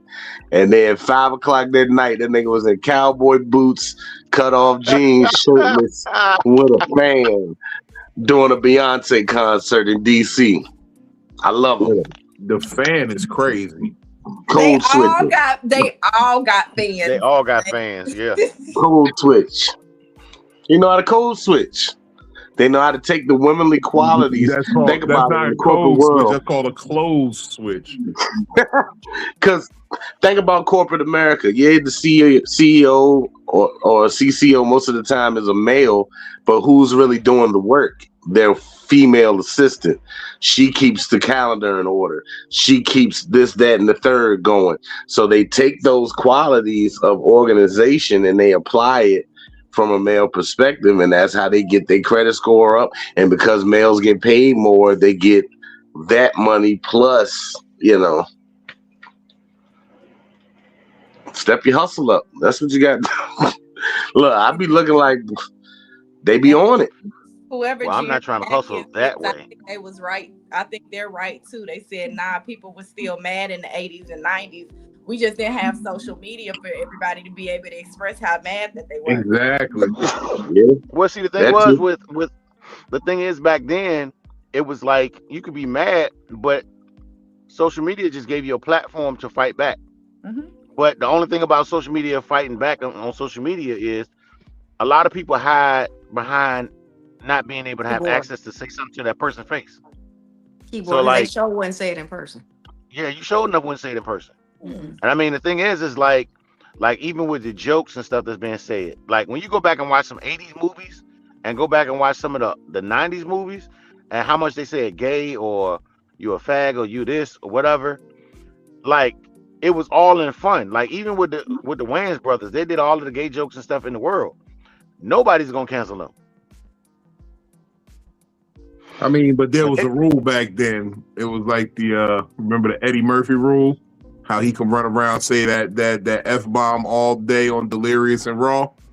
Because he was one of them. He was one of them, so they can do that. wow. Of course, the Wayans brothers can say that. They were at the Diddy parties. All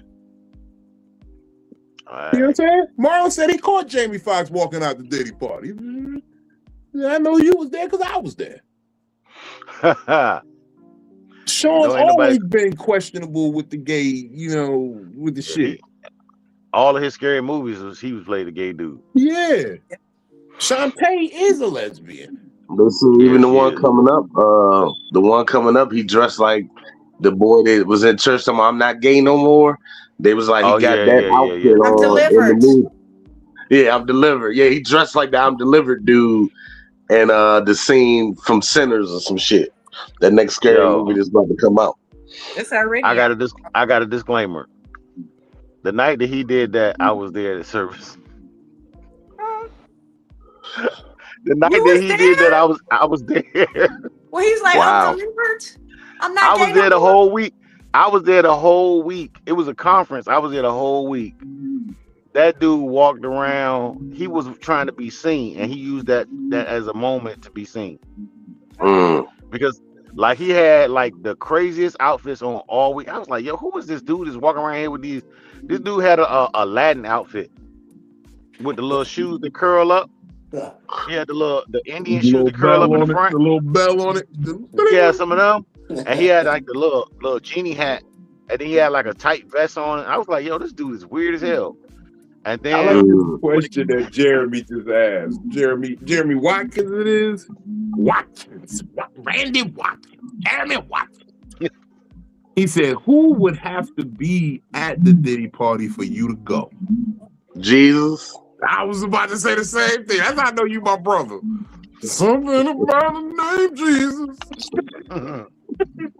Jesus gotta be there. Turning Ciroc into motherfucking apple juice. That nigga Denzel said, he told old boy, he said, nigga, you better leave before the devil get here. He told Brandon T. Jackson that. You better leave before the devil get here. Look, if I go to a Diddy party, I'm out of he was coming in. 11:45. He said he was coming in a party, and Denzel was walking out the party. Denzel is one of those, he'll get in and get out. Yeah. He said Denzel was walking out, and he was a heterosexual man with a wife. Right. Yeah, I'm just here to show my face. Yeah. Show my face. I always said it. If I get into these Hollywood parties, I'm out by 11:45. I will not be turning midnight with none of you niggas. Bruh. A lot of times what people don't understand, like with them Hollywood parties, all of the parties ain't like that. But it's the house parties, the ones you got to watch out for. But the thing is that when you're in them house parties, and I'm not saying no names, but after a certain time, they tell you if you're not down with what's going to take place, you need to leave right now. Go. Yeah, and I'm out. Are you saying this from experience? From you been there? You ain't got to go home. You know that walking in. I have never been nowhere ever where I walked in and was like, yo, this is a little iffy. I'm gonna go and stay anyway, though. It'd be like, oh, no, I'm not about to be here that long. Nah, we. I don't like the aura. I don't like the essence in the room. I don't like this ain't it. Remember, I'll give you one better. Remember the scene from Vanilla Sky? Which one? When Tom Cruise was in that place and he saw all of the people in with masks on and everybody was getting it in. It's kind of one of those type of situations. Are you talking about Eyes Wide Shut? Eyes Wide Shut. Yeah. It's like you in there with all these important people, but this time ain't nobody got no mask on. Yeah, I'ma treat it like Players Club.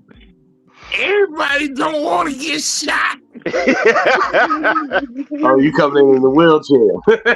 Need to get the fuck out. Get the fuck out. Now, I used to be a clubber, right? But wasn't nobody in there doing no freaky fuck shit. Like, you know what I'm saying? Like, you go somewhere private and do that.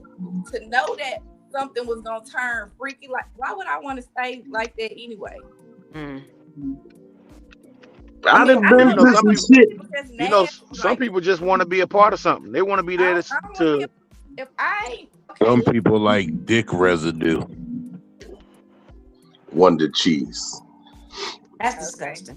he I'd said have been places with freaky shit going on, but it'd be heterosexual freaky shit. I'm not staying somewhere and it's two niggas just necking each. Nah, y'all can be fully clothed. If y'all kissing, I'm out. I'm not. No. What? Nigga, if y'all sitting too close on the couch, I'm out. I ain't never been to a party. No casting couches. No. I'm like, why y'all niggas sitting on the couch that close? You know y'all each sit on one end of it, right? Why y'all in the middle together? I'm out. I'm gone. The funny thing is, I'll tell you the funny thing is like, why you think they never can get Clive Davis? Because he gay. Well, we know that.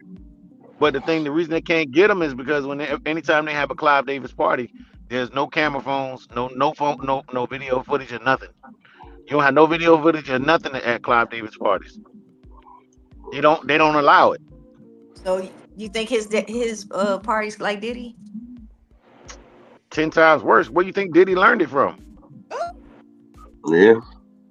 He was under Clive Davis. Think about it. Diddy got his checks from Clive Davis because Clive Davis was the money man for him to get Bad Boy. Give me a cutoff time that I need to leave by. If you a real friend, you know I'm. Put it like this: if I go to say Vino throw a party, and I know Vino smoke, I smoke, and we smoking, blowing it down, and it comes 1 a.m. and Vino know it's cocaine time, and he know I don't fuck with cocaine. As long as Vino let me know by 12:30, hey Benny, you might want to get ready to slide because you know, I'm out. Bring out the white. They about to bring out the white girl. You might want to take off. That way I ain't getting tempted. Ain't nobody mistakenly blowing it in my face because niggas is doing the LeBron clap with cocaine in the next 30 minutes.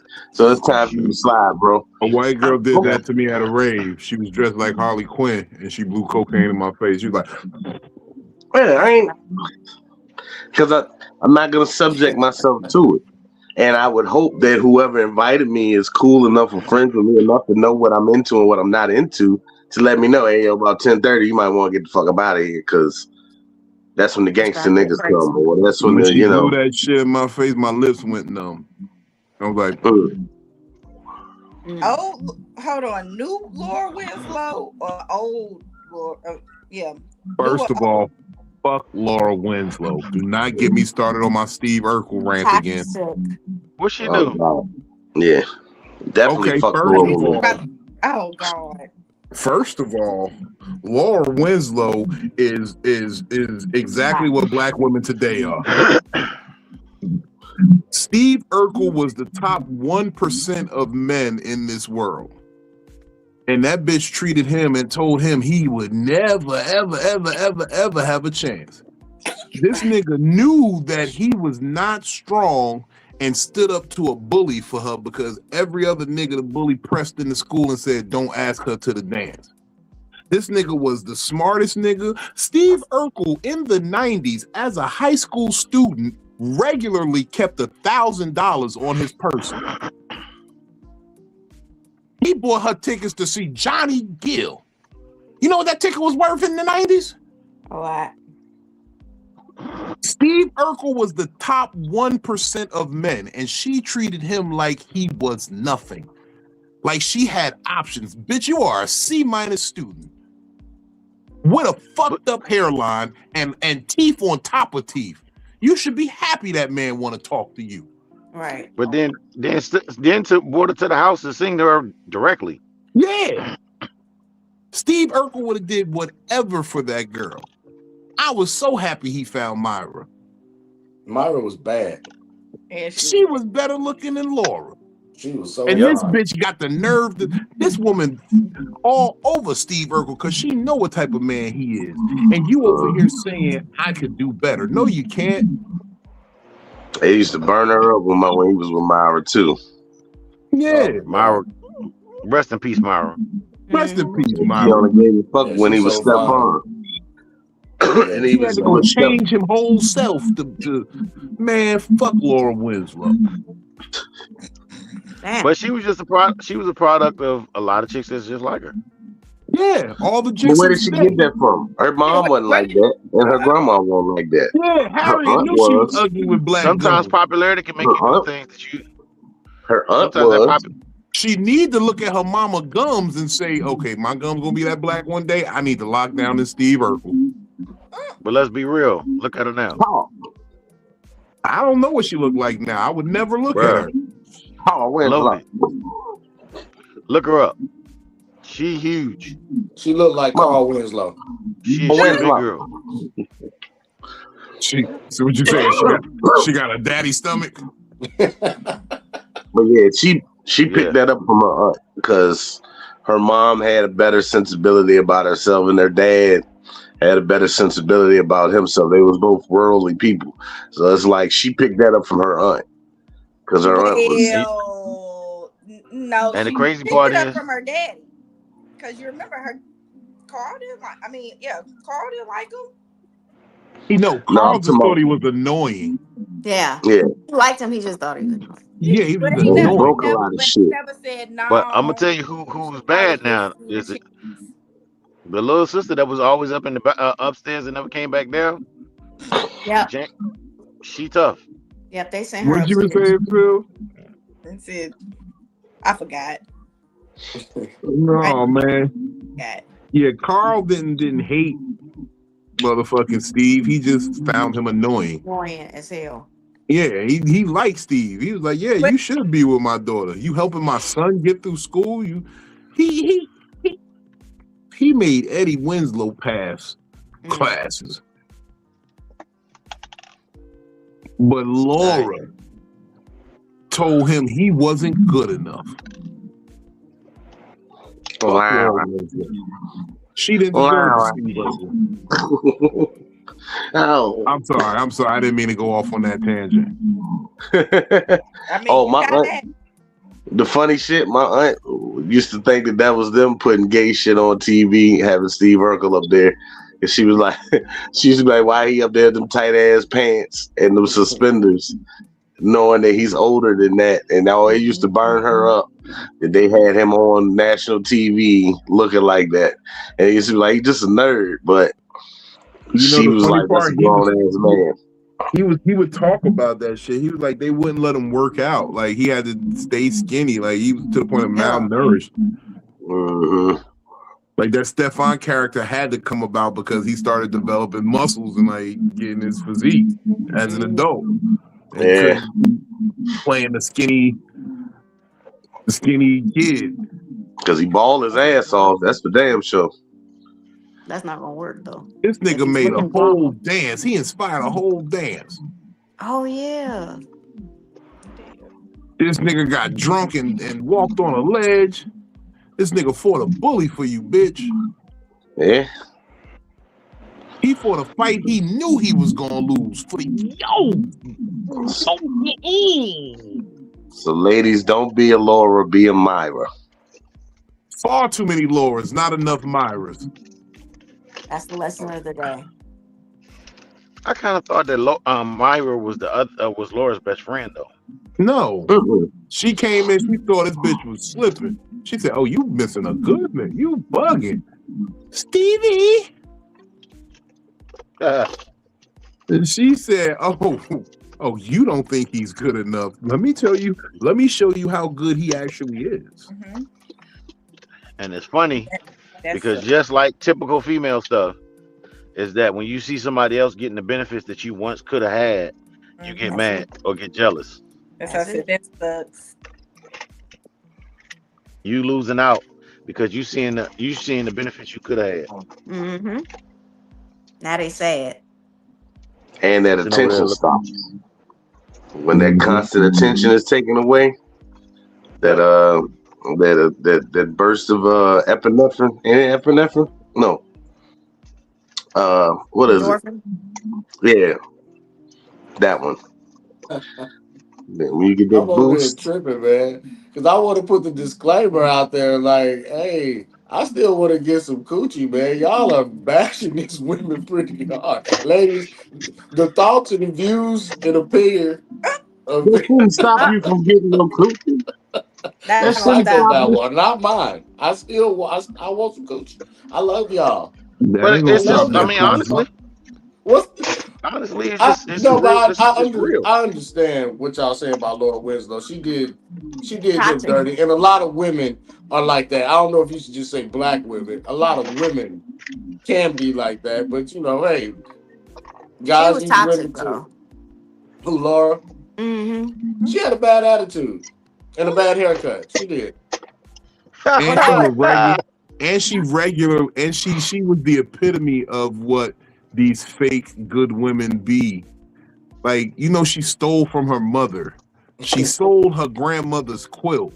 She did a lot of fucked up trifling shit and still tried to describe herself as a good person. Yeah, you couldn't Well, tell Laura that she wasn't a bad bitch. she was also a kid though in the show. I get that. I'm That's giving So true. that part, but still, like She just was the for this villain. analogy's sake, She was the But it makes villain. you wonder what it does make you wonder a person that a person or a young woman that's at that age, where do they learn that habit from? from Rachel. That From her how aunt, from yeah, from Rachel? her Rachel. No, I'm just saying. Because her homegirl I'm wasn't just like saying that. like I'm just I'm just saying any woman in general. From the single mother that she was around. Look at that. As soon as that single mother started being around, Laura started acting like a hoe.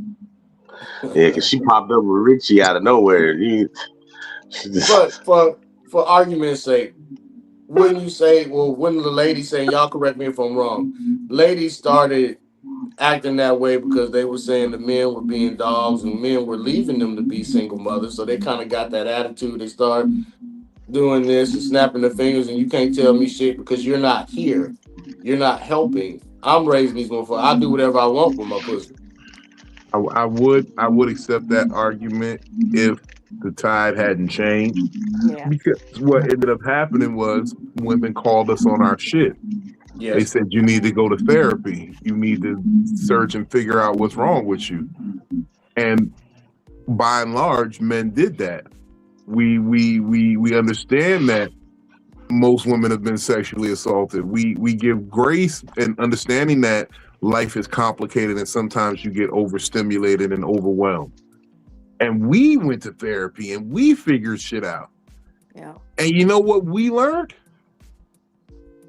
That when y'all are confronted with the shit, y'all bounce. The therapist said it herself. She said when women, by and large, are told what their problem is in therapy and things they need to do to fix it, they quit therapy. Yeah. I've experienced that.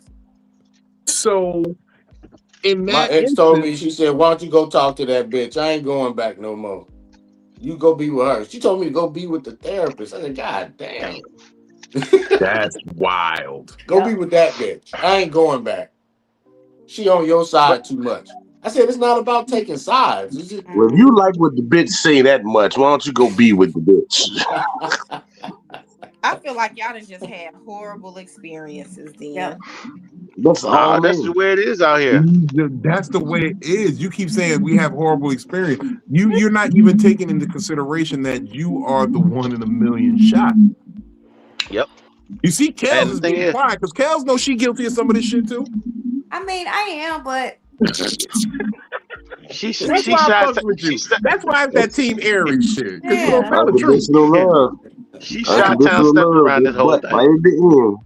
I am, but I am. I what? mean, but the thing is, I try to catch myself when I feel like I'm being like toxic or I'm not doing right. Mm, You know what I'm saying? well, You that's what's try to up. catch yourself or you catch yourself. Sometimes Because I catch myself, and I'm sometimes I try to catch myself. Like, oh man, I got. Let me not. I'm of the old Star Wars to tries to fail. Well, I mean, sometimes we're human, so we gonna make mistakes. But then that's how you handle it the next time. Yo, whenever you talk to a woman about some shit that she did, it's always we human. It's always That's we I mean human. but I feel Can we like all just that get goes both along? ways. I'm not doing that on any particular gender. No, It just I I'm think fucking I've with been you. trying to practice that shit though, Vino. I've been trying to be like more fair because nobody is perfect. You tell me you perfect in a No, relationship, just no. perfect. no, I'm not saying that I'm perfect, but you know what? I said to somebody earlier today, and it rings true on all levels of anything that you got going on in this world. It's okay to be wrong. It's horrible to stay wrong. That's when you're really fucking up. And a lot of women would rather stay wrong. They would rather not talk to you than fix it. They would rather just stay wrong. Okay, let me take back women. People would rather stay wrong. Yes. Mm-hmm. Now, a Yes. lot of these people are women, but I digress. But yes, Women, the reason why the social media got a block button. Because a man can just ignore that shit. Yeah, he can Somebody scroll said this past is a very hurt panel. Yeah. Who hurt y'all? Somebody said this is a very hurt panel. Okay, First of so all, in I'm not hurt. kindergarten, right? So way back in kindergarten. How does Vino avoid accountability? So back at daycare when my first girlfriend decided to sleep on another boy's cart because she didn't like me no more. So yeah, that was way back. I was what, 5 or 6. Hold on, what? I don't even understand. How did Steve do the same thing to Myra that Laura did to him? Steve clearly told Myra, "I'm in love with Laura." Yep. Yeah. That's all He he did. ever did. He just said, "I'm in love with Laura."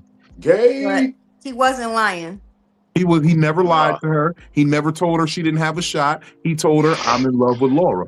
Yeah. You know, She Kels made knows that nigga that love whole show change. was in Chicago. Was it? Yeah, it was in Chicago. And then not how did I immediately avoid accountability? I don't see how I avoided accountability. What did I do that avoided accountability? Well, you know, the funny thing about accountability is that they say that women are the ones that never really holding themselves accountable. Not true. The funny They thing about know. accountability is it's an account of your ability to move forward or move back. That's the funny thing. It's your account.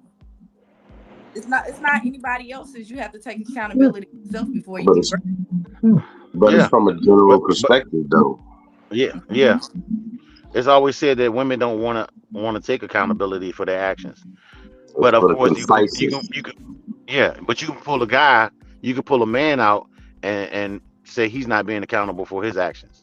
Granted, sometimes both people have actions that they need to be accountable of, but who's going to speak up and say, hey, yeah, I was wrong, but are you going to be accountable for what you did? And you switch the subject. It's like you can't do that. Mm-hmm. See, I think that when right now you have a panel of people and y'all guys are up here and y'all are saying things that none of these things have to do with situations that y'all are going through. We're talking about a show. And now it's you're dodging accountability. What are they dodging? This is their perception about a show.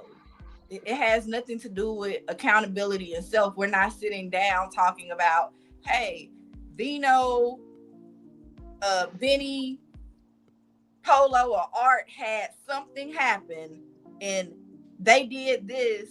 The woman did that, and no, that's not what we're doing. It's not them taking accountability for, oh, they did this. We're talking about a show right now. Mm-hmm. So what is anybody having to take accountability for? Well, I think we were talking about men and women along with the show. It was directed at Bino saying that immediately avoided accountability, but what was for him to take accountability in when we're talking about a show? Right. Not something that he needed. Accountability is even when you switch the shows, the situation is still there. Because if you take out Family Matters and put in the Fresh Prince, it's the same thing that Jazz and fucking Hillary went through, where Jazz was in love with Hillary, but Jazz wasn't the smartest. But Jazz was a good, genuine guy that stayed on his hustle, and she would not give that nigga a chance in the dark. Because she felt that, you know, and Philly married Jewel. Yeah, she and stood up that's at what the she wedding. found. Remember, she stood up at the wedding and objected when he was marrying Jewel. So we can switch the show and give the same scenario and take accountability that it happened. It still happened there. Yeah. Oh, you talking about when he specifically asked about broken homes that men leave, and I specifically said we did the work. We went to therapy. We were told go do some therapy. They did it. We did it. Most men, a lot of men I know right now are in therapy. They go to talk to their therapist daily because they can't even talk to their girl. You know, and that's funny because I know, like, after me and my ex-husband, when we divorced, I had been going to therapy before we got divorced to, you know, kind of work with myself. But it was after we got divorced, I told him, I said, you know, I went to therapy. Like, I'm not mad about this situation no more. Like, we can move on from it. Like, I'm not trying to get back with you. I'm not trying to rekindle shit, but we're to a point where we have a child together and we can get along for the sake of the child. Mm-hmm. Maybe you should go to therapy too. And he fought it. He was like, fuck, I need to go to therapy for. I done moved on. I'm in a new relationship. I'm this, I'm that, da-da-da-da-da. What's happening? But then what did he turn around and do? Like a couple of months later, he went to therapy. Mm-hmm. Now, however that therapy is working for him or worked for him is on him. But I'm not going to say that men don't go to therapy. I'm not going to say that they do it for all of the right reasons. Sometimes it does take, a man will listen to a woman just throwing out a suggestion. Hey, you know what? You need to go to therapy. You got a lot of hurt in you. You might fight it for a little bit. It might be something he don't want to do. But eventually, if the same results keep on happening within a man, I think that the man will do it because he'll eventually say, well, you know what? This keeps on happening. I keep on feeling like this. This isn't improving in my life. I keep on making the same mistakes with women time after time after time again. Let me go to therapy and see what I need to do. You know the fucked up shit is? I'm not making the same mistakes with women. It'd be new mistakes each time. Well, maybe for you, maybe that might be the case for you. New mistakes each time. That wasn't the case for, you know. You know what my biggest problem used to be with women? Mm-hmm. I was never present. Was it because you were working? I hustled 24/7 and just the lifestyle. I didn't value anything. I didn't value women's time. I didn't value their presence for real. They were arm candy. They were accessories. I said maybe it's just me then because I like to work in men. So is this your karma? I was disconnected though. I was so cut off because I was in the streets and like you couldn't crack the outer shell. There was nothing to get deeper with. I don't need you to know everything about me, bitch. What you talking about? So is this now your karma from that? Is this your karma from that? No, but this is the thing. I heard I heard what those women said. I sat back and I said to myself, those women said this was the problem with me. Let's work on this. And then now I got a whole new set of problems with women saying, hey, you are too available. You are too connected and too in touch with your feelings, and you articulating words, and now we got this whole this sassy word that gets thrown around with everything because a nigga can articulate himself. So now it's like, okay, why is it karma though? He said, why is it or why isn't it karma? Why is it not karma? I would say because it's coming in a different way. It's not that it's... Karma doesn't always present itself in the same way every single time, though. No, but I'm saying like, okay, I'm making adjustments. So if that's the karma, then why would I even fix anything? Why would I attempt to fix anything? I don't want to believe that it's karma because it's like, Right now, my situation is because I've gone and gotten help, but now the dynamic and power shift has changed. Like women are in a real more corrupt place. So now back how I was operating would be welcomed by women of today. And I guess full on karma from that would be the distance would now be coming from the women that you are trying to entertain or trying to get to know. They would never take the time or, and that's not the issue. The issue is the situations went in them.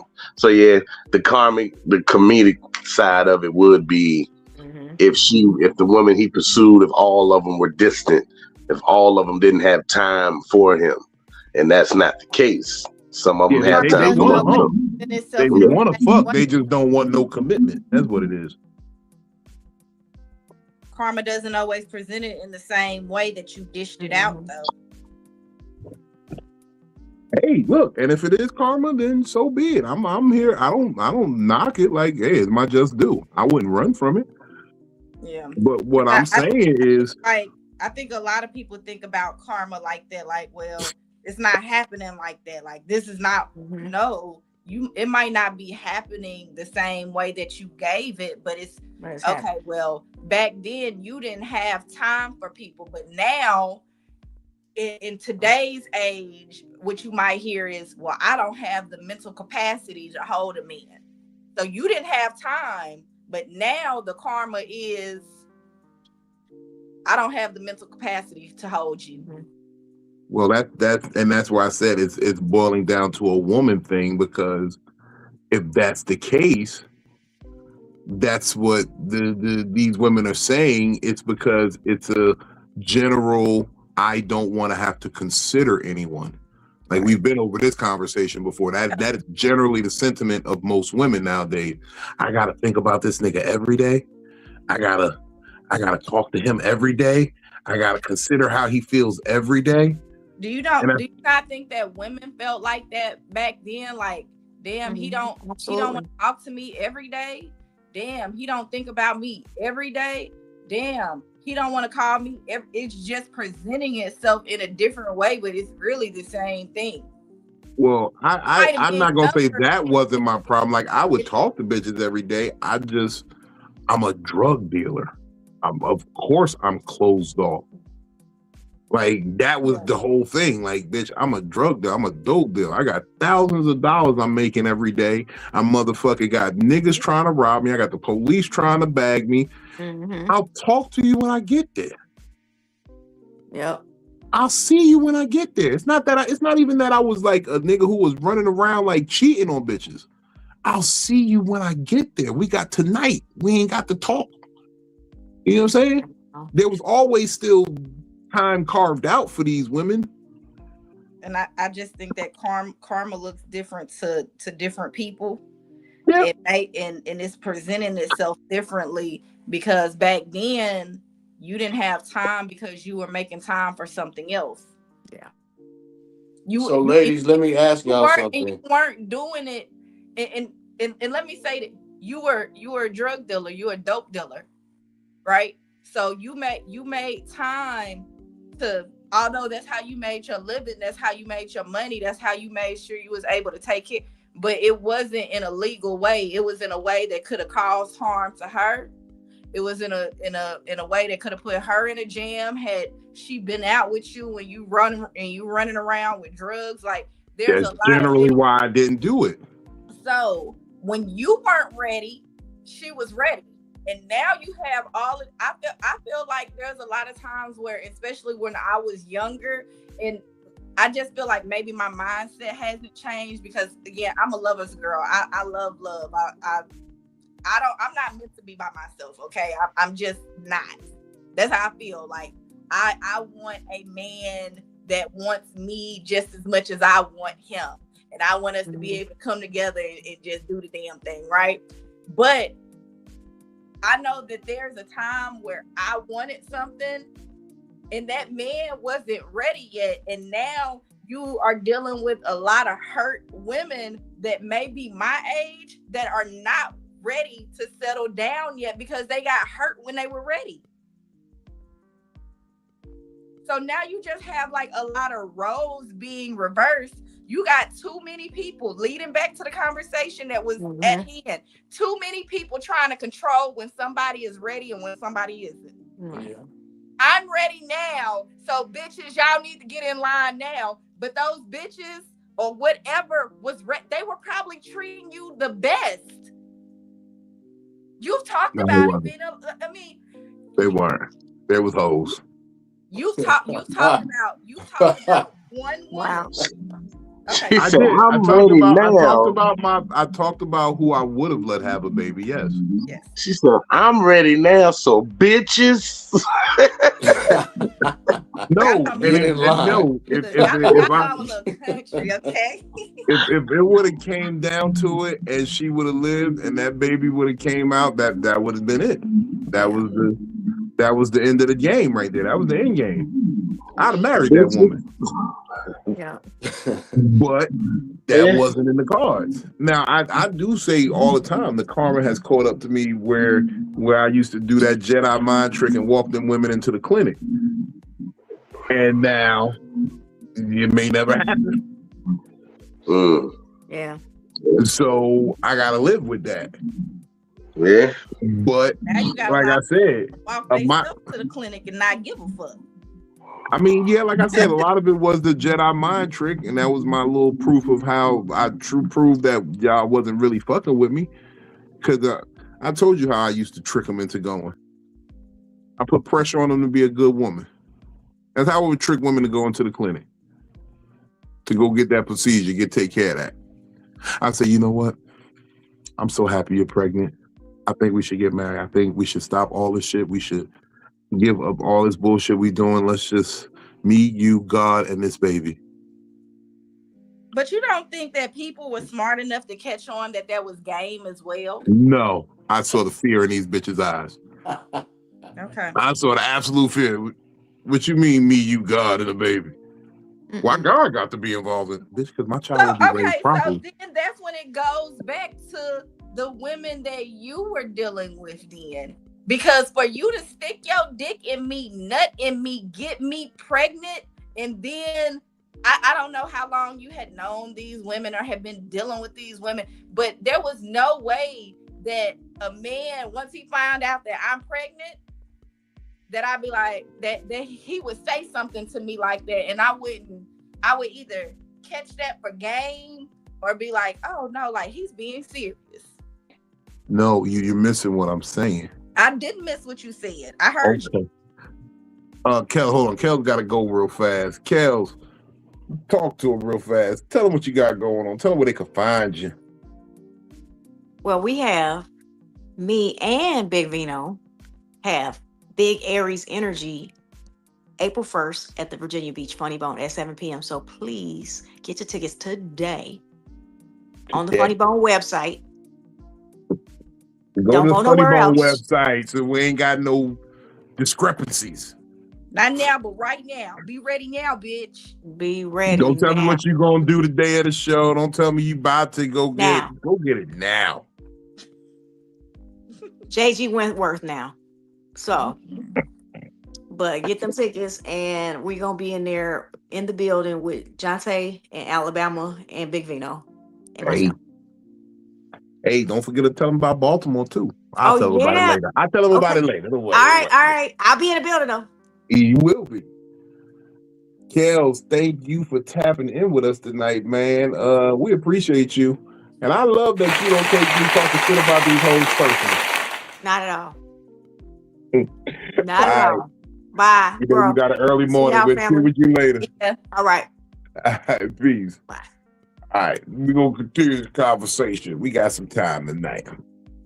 But no, with those women, the real fear that I saw in a lot of those women's eyes was the accountability. I didn't know what it was back then. I didn't have the word for it. I used to just say the responsibility, but it was the accountability. Because if I come to you and say, I want to be a good man for you, I need you to do this. I need you to be this. I need you to be that. I'm going to be this, this, and that. That's a fair trade. When these women were pregnant, I even offered up an olive branch to say, hey, I'm going to stop smoking weed while you're pregnant because I know you can't smoke and you want to smoke too. So I'm going to bear that burden with you. I gave them the option to just say, hey, I have a husband now. I have a man to help me raise this child. I honestly gave them that. They honestly knew what they would have to be as mothers, as wives, as women, and opted out. And again, like I tell people, it was women from all walks of life. Because I had a chick who worked for Chase Bank. I had a chick who there was a couple of strippers in there, hoes in there, but a lot of women. I used to talk to women indiscriminately. I used to just see women and be like, hey, how you doing, sweetheart? You know what I'm saying? Da, da, da, da. My name is Vino. My pickup line game is immaculate. You heard some of my game, Phil. It's immaculate. I guess it's cool. You've heard some of my work. You're like, I know she didn't fall for that. Yes, she did. Yeah. Okay. That's what I'm saying. Okay. One thing I can't say. Fuck what a handsome nigga got going on. A big man that got that confidence to just slide up on your ass. Oh yeah. And I got money. And I'm in a nice car. Of course you fucking with me. Yeah. And people respect me when I pull up. Why everybody know him? But okay, so when these conversations was happening, did you say, hey, I want to make you a wife, I want to settle down? Or like, did you throw the or out there, or we can just go ahead and go to this clinic and, you know? No, I never presented that option. Okay. I never ever presented that option. I have to qualify it because like I feel like if you say that, then it's like, oh no, this nigga playing games. Like he really telling me that he want to go to the clinic without telling me that he want to go to the clinic. No, this is how it would play out. She would come to me, say something like, I'm late. I think I'm pregnant. Okay. All right, let's go make sure. Let's find out. We make the appropriate appointments and we get the news. Yes, you're definitely pregnant. Uh-huh. I can't really say that I was ready for it, but I'm very happy. And this is how my lines would go at this point. I can't say that I was ready for it, but I'm happy. But and I can't tell you. No, let me finish what I got because there was a whole spiel. Okay. I can't tell you what to do, but I want to be a father to this child. I want to make you my wife. I want us to raise this child together. Me, you, God, and this baby. Now, look, I understand that there's going to be some changes. There's going to be some hard, growing pains, but we can get to it together as long as we got each other. We can make it. I'm so serious about you. I'll stop smoking so that our baby can grow up in a healthy environment.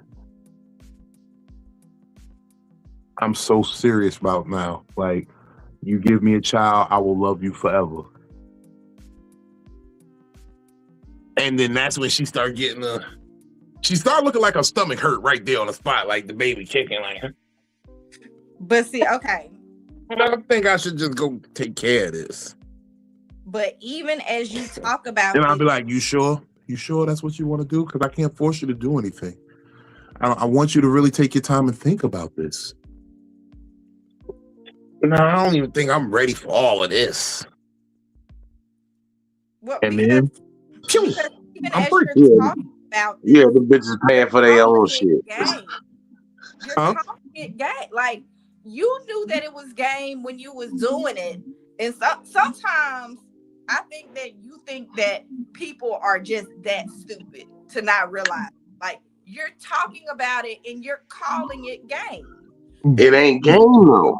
It ain't game. I would have done it. So why are you calling it game? Because that's what they gonna call it. He said his spiel. This is just the speech he had for them. Why it happened. You have to have the same speech for so many people? I mean, it's a pregnancy. It's still yeah, Yeah, it's the default setting. It's like saying, what's one thing y'all women say? That's the The same default. speech you Oh, give I your don't do this kids for everybody. before they suck a dick. Yeah. You know you special if you got me doing this. That's game. That's not a Look. skill. That's game. Like maybe I'm focused on the semantics of it then. I was going to take it to getting your license, where it's just like you're going to tell that child, drive carefully and pay attention to the road and don't speed and don't have all your friends all in the car. Like, it's the same speech. Or being a black male is, hey, the police will kill you. Don't be out here in the streets acting an ass. It's the same speech. We got to have it. So all I'm saying is, I think that's a certain type of woman, though. You know, when I like, said I that think to Philly any of said those that women, earlier. Like maybe you were just dating a certain type of female, because there are a lot of women that would, everybody actually always say, yeah, leans on okay, that. if you gonna really take care of this baby, you really gonna be in my life, they'll give if you a you was shot, in the bro. South, you'd have been married off that first one. Yeah, I would have been. And I would have been happy with it. I'd have been cool with it. I'd have done my due diligence. Like, because I always say, men live off of duty. We understand our South? duty Oh, and yeah. our obligation. Motherfucking, I meant that. I meant every word I said of that. If any of those women would have said, yes, let's do it. Because you said God. And you said, and saying God means, hey, let's do it by the Bible, by the book. You know, we can work on whatever. Let's not have this child out of wedlock. I would like to be married to whoever I have a child with. So if it's a shotgun wedding, then it's a shotgun wedding. But I'm man enough that this is what I'm doing. I'm not ripping and running the streets where it's like, oh, well, I got you pregnant, so now I got to have this conversation with this other lady I'm fucking because I'm about to marry you. Nah, this is what I got for you. So were those men that had those shotgun weddings that had the same conversation that Vino had, was having? Are they happy? Or were they happy? It's not about the happiness. It's about the duty. I'm just asking. Because the shotgun wedding is the parent making the guy go ahead and marry his daughter. That's the dad forcing him to marry. I thought shotgun wedding meant that they got married just because the woman got pregnant. It didn't have anything to do with. I think that's a part of the connotation. But the shotgun part of it is that's a part force. of it too. Yeah, the shotgun part of it is by force from the father saying, "No, you got my daughter pregnant. You're gonna marry her," and that's why the marriage happens before that 9 months is up, because we can't have that shame on our family of people knowing that our daughter was having premarital sex. So I'm gonna make you marry my daughter before she even showing that she's pregnant, and we're gonna have you married a little bit longer than before you had this fucking baby.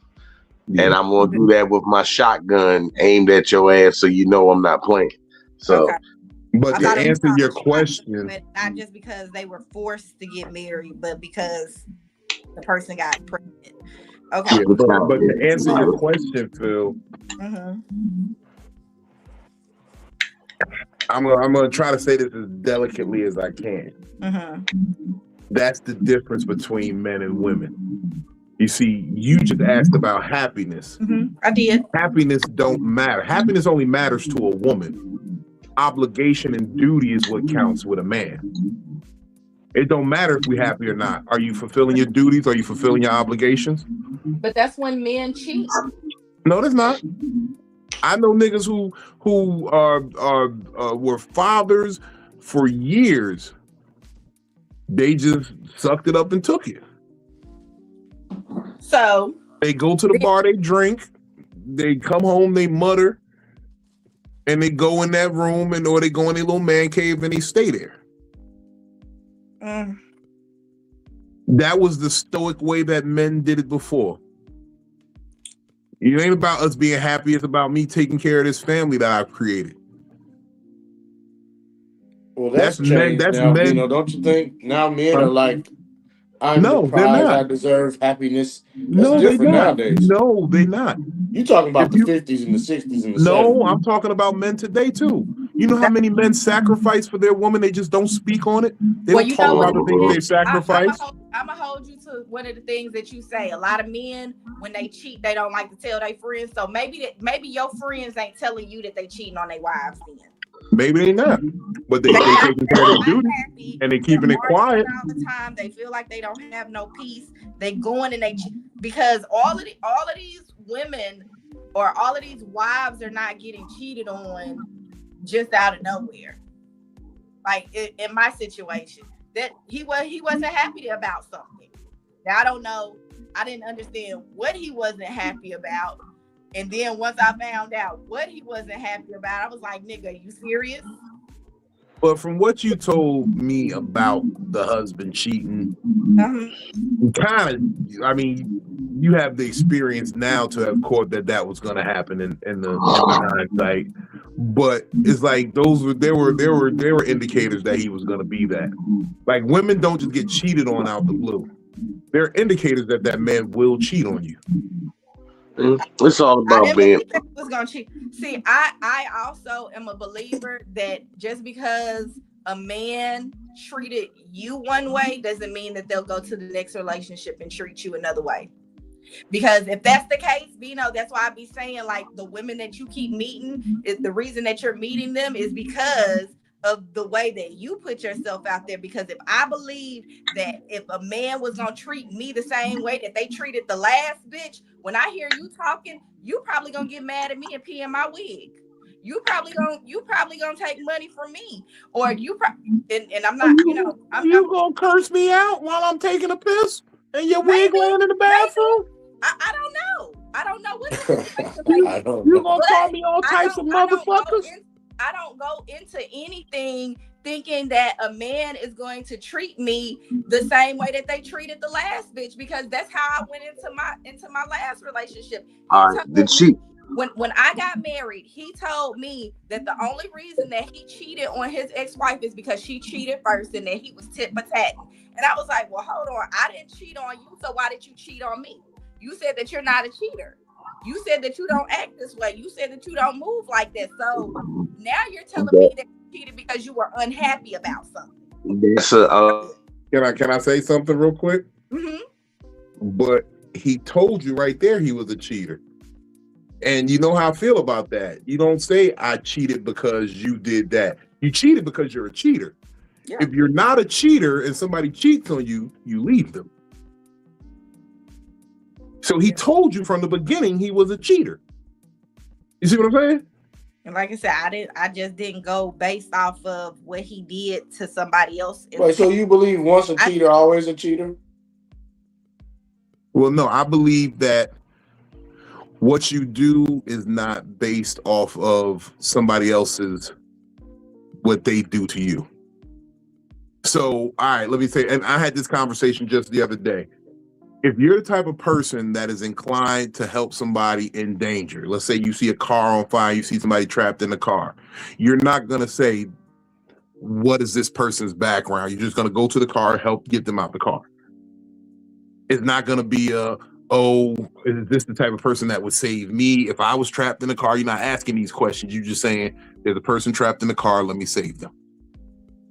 It do depend on the person too. Because if it was, yes, it does. So right now, with the political climate, you seeing Donald Trump trapped in a car, you gonna go save him? Like you gonna walk up to I wouldn't. Yes, I would. Because it's a human life. It's a human life in the balance. And if I'm the type of person inclined to preserve life, I'm going to preserve the life. Yeah, and if you save him, it might change his mind about black people, black men, black women. The society might change his life. I don't believe that. I don't believe that because he just tweeted about how he was glad that somebody died, but when Charlie Kirk got killed, it was, how are y'all so insensitive? Somebody lost his life. There's now a wife with no husband. Right. There's now a child with no father. I get that. No, I don't believe that saving his life after seeing certain people, I walk away. I would have to deal with that in the end. I would probably feel some type of way about it in the end, but I'd be like, you know what? Sometimes when we had the conversation, Bino, about, oh, you know that baby is the Antichrist. Are you gonna kill the baby or are you gonna let the baby live? You know that this baby is going to wreak havoc among society, but it's just a baby. You said, oh no, I twist that baby. I would kill that baby. Exactly. Okay, same situation. No, it's not the same situation. This is a human being. I don't know what he's capable of. I don't know what his future holds. You're telling me that baby is for certain the Antichrist and will destroy this world. And that man, I'm saving more lives by destroying that baby. I'm saving more lives by killing that baby. Like Polo just said, I could save that man Donald Trump's life and he could have an Ebenezer Scrooge moment. I ain't even trying to deal with it. Nope. But that's what I mean. Like it's like, and that's why I said in the case of the husband, he's like, I cheated because she cheated. No, you cheated because you're a cheater. Mm-hmm. Yeah, it's not because I don't do things because somebody else did things. I do things because I'm petty. It has nothing to do with what somebody did to me. They did it and I'm petty, so I'm going to respond. Yeah. So I understand that was the point I was getting to was until you're adult enough to say, hey, I'm committed to you, but I still have the urge to have sex with other people, or I still want to have sex with other people, but I'm content enough to not have sex with other people because I respect what we have.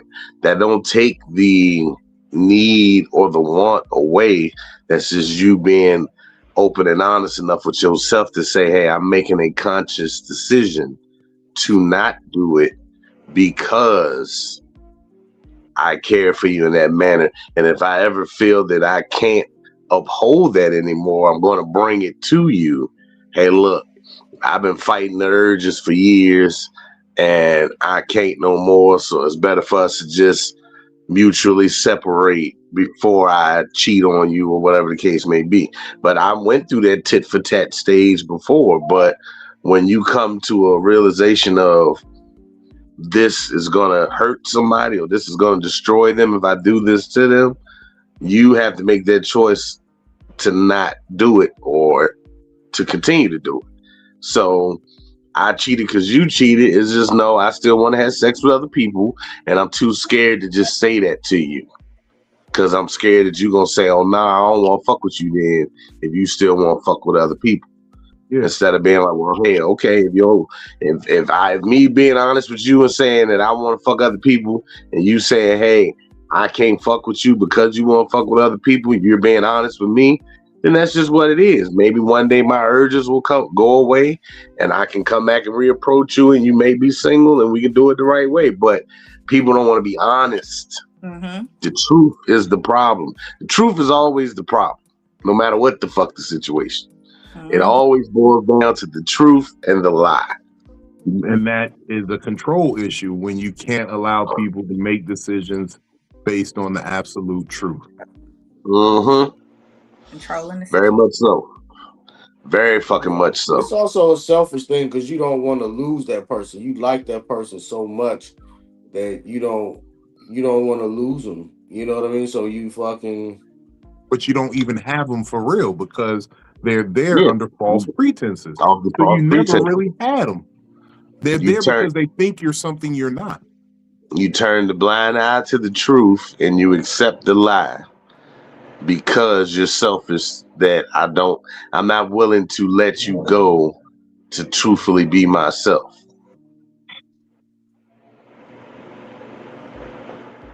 Yeah. Maybe think about like if a dude really don't like going to church, but this chick that he dating does. So he gonna fucking pray next to her. He gonna fucking put the suit on, but he really don't want to be there. It's the representative. And so eventually the mask is he should gonna just slip. say, hey, look, I don't fuck with this church shit. I don't want to go, but I love you. Yeah. And be able to give a legitimate reason why, not just, oh, I don't want to go because it's boring, or I don't want to go because of this. I'm gonna miss the game. Yeah. But be truthful about it. Like I just started back recently going to church. One, which I know I need to. Two, my mother wanted me to. So I went when I was ready. And even though Brooklyn got back into the church, she's been back into the church for a year and some change, or into it, because she was never into it as a kid. I was. But and they would constantly ask, well, hey, when your husband coming? And when is he coming in? And I'll come in due time. One of her homegirls hit her with the, well, you know, if he don't want to come, then you might want to find you another man. And then it's like, damn, just for not going to church? Like, I'll go when I'm ready to go. And I made the conscientious decision for my spirit and my soul to start back going. Not just because my mother wanted me to go, but because I know that's what I want in my life. That's what I believe in. So I started going. Am I going to be there every Sunday? Hell no. Am I going to participate in every program? Probably not. Because until I'm at that age or that part of my life where my life is fully involved and enthralled with that, then I'm just going to get the pieces I can. And that might be hypocritical, but I'm going. And I'm not going because you're going. I'm going because I want to go. And because this is what I want to do. And everybody should be truthful enough to say what they want to do and ride with it. And if a motherfucker don't want to fuck with it, fuck him. Oh well. Love you from afar. I don't know. I guess I just feel like I've always been like that truthful person that's trying to give you an option of what you want to do. So like when I first met my ex-husband, I had my son. My son was getting in trouble in school, right? A lot of trouble. 3 years old. He got kicked out of school. And I had an idea of what was going on. And it wasn't because he didn't come from a structured home or because we weren't punishing him like when he would do something bad. Like Jeremiah has ADHD. And they were trying to say that he had like behavior compulsive something. Compulsive behavioral disorder is what they tried to say that he had. And I was like, no, we'll get it under control. But I started taking parenting classes, right? I started doing things to try to figure out what I could do for my son. And so I did that. And then I started dating my ex-husband after that was over with. And he would do things and I'd be like, look, I understand Jeremiah's a lot to handle. And so if I'm not somebody that you're interested in being with, it's cool. Like, I'm no hard feelings. I understand. Because one of the things that I've always known when I was dating is that men don't want to deal with women that got badass kids. Not somebody that I felt like was a good man. So I told him, I always feel like, look, I need to give you the option to get out before anybody's feelings get hurt. Look, my kid is bad. He getting in trouble. He getting in trouble at school. I'm having a hard time with him at home. We starting to try to integrate our kids together. They not really getting along that well. If you want to, and when I said that to him, it didn't make him run. It made him come. It was like, hold on, like, so you're acknowledging what's going on. Okay, let's work with this. Yeah. So I do believe in giving people an option to get out of a situation, but a lot of times even when that option to leave is presented, it don't happen. And so in your situation, being where you could have been in a situation with a kid and a wife, they at least took they took the road out instead of staying and being miserable, starting a family, cheating, now ending up with a second ex-wife and another broken family. Yeah. I think that sometimes it's okay to say, you know what? Nope, I ain't ready for this. Mm-hmm. Instead of saying, and I think that that was my point. Instead of being miserable, say, nah, I don't want to do that. Like, I already know I can be upset. That was my point. That's what I said. That was the point I was proving. I said the women, when I put the pressure on them to have to be a good woman, and they were not ready for that. They didn't want it.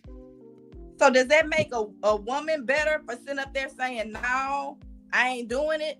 Or does that make a man better for saying, no, I'm going to do it and then fuck up some shit in the long run? Who said he was going to fuck up some shit in the long run?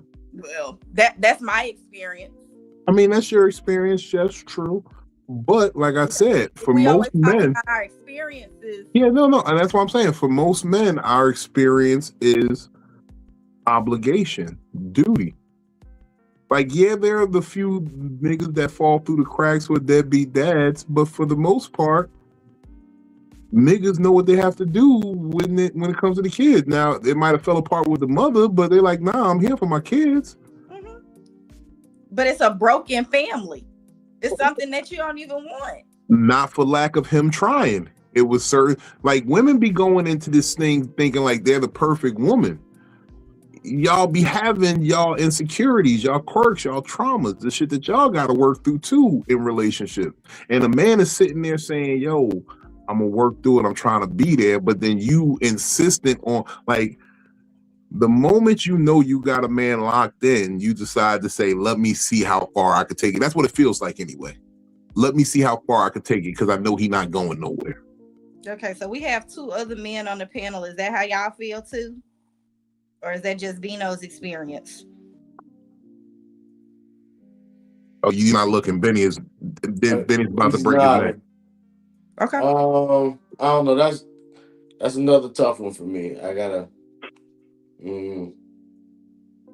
don't want to touch that one.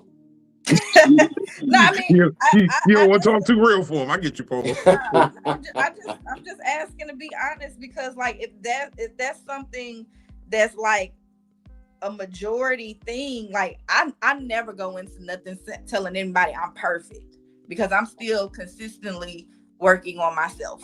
We know that. No, as a man, we know you're not perfect. That's why we say we're willing to sit here and work through whatever we got. And that's why we're saying the moment you know that we're going to try to work through whatever bullshit you're throwing our way, it's like you look for new bullshit. Well, not you specifically, but women look for new bullshit to throw our way. They look to see how much bullshit can he really handle. Let's see. I bet you if I throw this his way, he going to fold. Oh, he didn't fold for that? I bet you if I come with this shit, he going to get up out of here. Oh, he ain't trying to. Oh, I bet you if he. And then you just get to a point where it's like, are you trying to drive me off?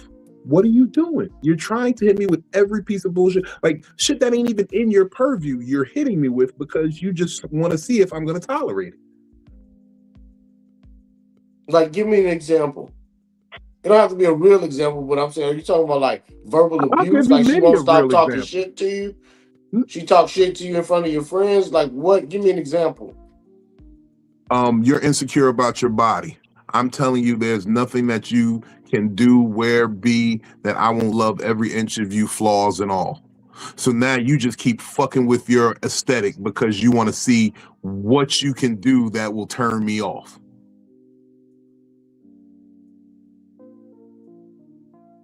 That happens more often than not with women. You mean they just let themselves go? No, not let themselves go. They do shit to fuck with their appearance. You cut your hair, you do things. I'm telling you, no matter what you into, I'm with you. You always comparing yourself to another woman. I don't give a fuck about those women. Yeah, because women are in competition with other women. They're not thinking about what the fuck we think. They don't give a shit.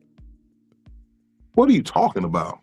Like, if another woman change their hair, that's what make them want to change their hair. I don't think it's to piss you off. It's to piss that bitch at work off. Now they want to see if you want to fuck with it. Now, as a woman who's been through that, okay, and I don't think that I did things to try to change myself to please him. It was more so of me. So I've always been a skinny woman, right? Up until recently, because I'm thick now. But I've always been a skinny woman. I would have my kids and bounce back shortly afterwards. And then I went through this stage when I had started taking a different type of birth control. I picked up hella weight. And I look like a roly-poly-oly in my eyes. I was like, I don't like it. And it wasn't that he would be like, oh, you need to gain weight, or, oh, I love it. Like, he would just be like, nah, you good. Like, you cool. Like, you ain't got to work out that hard. But I wanted to work out for me. So I don't think that I changed my hair color. I changed my size. I changed the way I wear my makeup. And it's not because that I feel like I'm trying to challenge that man. I do that because maybe the way that I view me is different, not to challenge you. If I say, because like I said, when I had gained the weight, I've always wanted to gain a little bit of weight. But when I gained what I saw was too much weight, it was like, no, let me work on that. And he'd be like, well, you ain't really got to work out that hard. Yeah. Like, you good. And it's like, but I'm good to you. I Let want me to give feel, you a better example. Huh? I want to give him a better example. Okay. It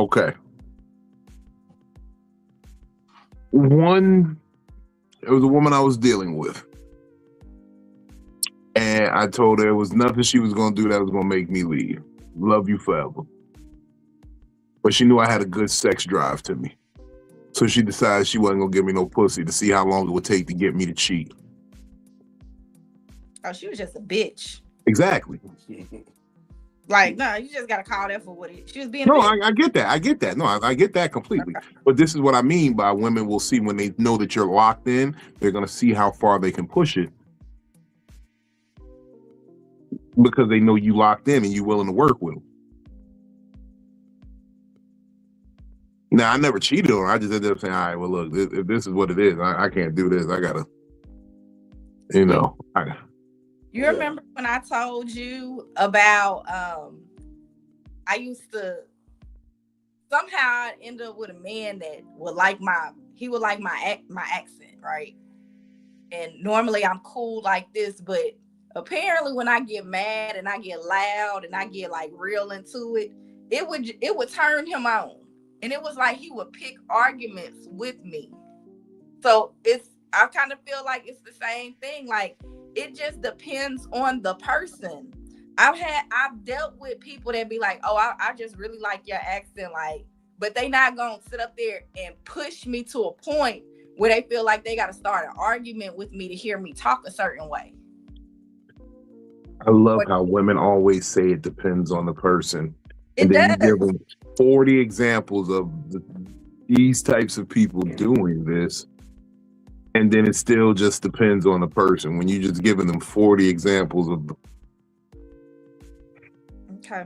Well, it's true because there are some down-ass girls, man. There's some girls that really ride for you. But I do agree. One out of every 738.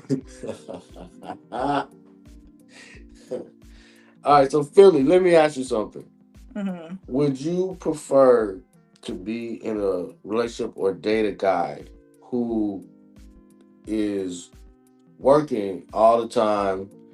He only see you 2, maybe 3 days out the week, or would you rather be with a guy who don't have a lot of money, but he can see you 5 out of 7?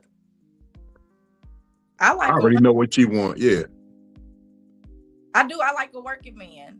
Yeah. Because my thing is, we might only see each other a couple of days out of the week, but I know that those days that we are spending together, that's my time. Yeah. But you see, Polo, I want to say this too. And this is not an indictment on all women, but most women want that nowadays. You just gave her a softball question. Most women are going to jump in. I don't know, because that's why I asked, because I'm not saying completely experiencing it, but something like that, to where they're saying their love language is quality time. My language is definitely quality time. You know what I mean? Everybody got different love languages. But most women nowadays are really of the I don't need to see you every day type situation. A lot of women would be comfortable. A lot of women have expressed you can have your own house and I'll have my own house type energy. Yeah, girls is players now. Yeah, no, they're really, and I almost said giving, but they act like they don't really like us. Like they say men don't like women, but women actually move like they don't like men. Well, they don't like us, they just need us for dick. Go ahead. So I think that when we say quality time. People don't even really know what quality time is. People think that quality time is taking me on an expensive date and we hanging out. No. Quality time for me was maybe I was doing something that I wasn't necessarily interested in. So like, I'm not a video game player. We're gonna take it back to my last relationship. I don't like playing video games no more, but at least twice out of the week, what did I do with them? I get offline, I turn off my computer, I would completely detach from anything that was on the outside world to play that video game with him. Or maybe there was a series where we just sitting in the same room. We might play Uno together. We just might be sitting with each other and just enjoying being in each other's presence. Quality time isn't always, oh, well, we got to go out and do this. Oh, we got to go out and do that. And so when a woman is like, oh, he needs to be here, a man wants to take care of home. The men, because I understand the difference between what was here and what, I've had before. I've never dated a man that did not want to take care of home. He might not have had the resources to do it. He might not have known how to make shit happen.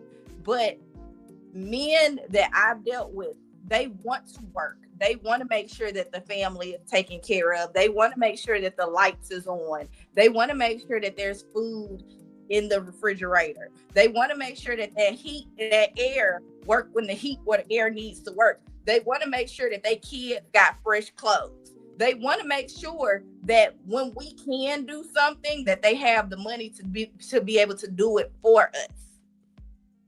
Okay. You notice how none of us men ever look at you and your situation and say, maybe it's just the men you dealing with? Because I know nobody has to tell me that. No, I'm just saying, women always say, maybe it's just the women you deal with. Men never say that to women. I don't know. I think we could have easily said right there, maybe it's just the men you dealing with. Maybe. And this is gonna be something. I'm gonna pray on it. I'm gonna pray on it tonight. Maybe you do be hitting it with the weird nigga whisperer though. So no, it really might just be me coming from a hurt place as well and seeing some of my situations and saying, nah, like, I know good women. I know I'm a good woman. So when you say that, oh, well, you dealt with this and these women are like that, I know that I'm not that type of woman that you're describing. So maybe it's just something in me that triggers me to say, well, no, it's the women that you're dealing with. So it's going to be something I'm going to think on. No, well, I can honestly say, I believe you when you say it. But there are a lot of women who have done a lot of dirtbag shit and they still consider themselves good women. And it's like, no, you're not. You're working towards becoming a good woman, but right now you still got a lot of red in your ledger, baby. You know what would be a better sentiment for them to say? If you were my type of guy, I would show you different. I might be able to accept that. If you were my type of guy, I would show you different, as opposed to it's just the women that you come across. Say it this way. If you were my type, because that's saying, hey, either I'm not attracted to you or you're just not my type of guy. But if you were, I would show you that other women operate in other ways. So that would be a better way for them to say that, where it doesn't seem as harsh or as, well, nigga, that's your problem. Because that's what it kind of be coming off as, oh, that's just the bitches you deal with. And you be like, damn, I mean, I went to school, so I've been around hundreds of women at different times. And the ones I've shot my shot at in different categories of stature and weight and physique and complexion and intellect, I still come with these same fucking results. So the variables are there. So it would be much better to say, if you were my type of guy, I would show you different than that's just the bitches you deal with. Well, we had a toothless nigga talking to us, and I told him that he wasn't my type of guy. and said, but I might be treating you right. I might be this. And I was like, but you don't take it. And I had to tell him like, and explain to him why. And again, like there's certain situations I guess that I've dealt with where I don't want to describe why. You ain't got no teeth in your mouth. You have an extreme case of gingivitis or different type of mouth diseases that I should not have to explain to you when you look at me and see that I have all of my own teeth. Ain't no holes, ain't no crookedness, ain't no nothing. Why do I have to explain stuff? Like I shouldn't have to say, well, you're running across the guys or the type of girls that you're running into because maybe you're not my type. Right. There's some chicks out there that like a nigga with no teeth. But she'll probably treat you the best. That's not fair, Philly. What if he like the little boy from Stranger Things where he has a condition of why his teeth aren't there no more? He still deserves love. I thought he was just a kid because he had braces. The little nigga had braces. Nah, he had a disease. It's a disease where they had to take his shit out. No.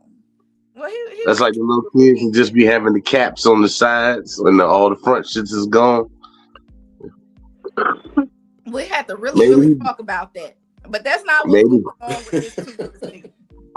But that's like I be telling Vino. Vino's told us he is not gonna talk to no bitch that got ugly feet, ugly fucked up feet. That's I have. When? It just don't work. That you're not doing that no more. I'm not doing it no more, yeah. Because the juice ain't worth the squeeze. The woman that might treat you the best and hold it down for you and really be down for you, and you wouldn't be feeling the way that you feel about women right now might got I don't feel no type of way about women. Crisscross applesauce toes, okay? All of them. I don't feel. See, why is there this assumption that I feel some type of way about women? I'm still out here trying. I'm still out here giving it the good old college try. I'm still have belief that there's possibility out there. I'm just saying that I'm discouraged at the protocols of how women are acting nowadays. Like the lady who is the biggest proponent of cis value yourself, cis do this, cis do that. She literally said, the Dr. Joy Bryant chick, the one who ran Cam Newton up the road, talking about he was breaking homes and making broken homes. She said, there are way more good men than good women out here. I'm noticing it. I'm watching it happen. She said this. This is y'all advocate.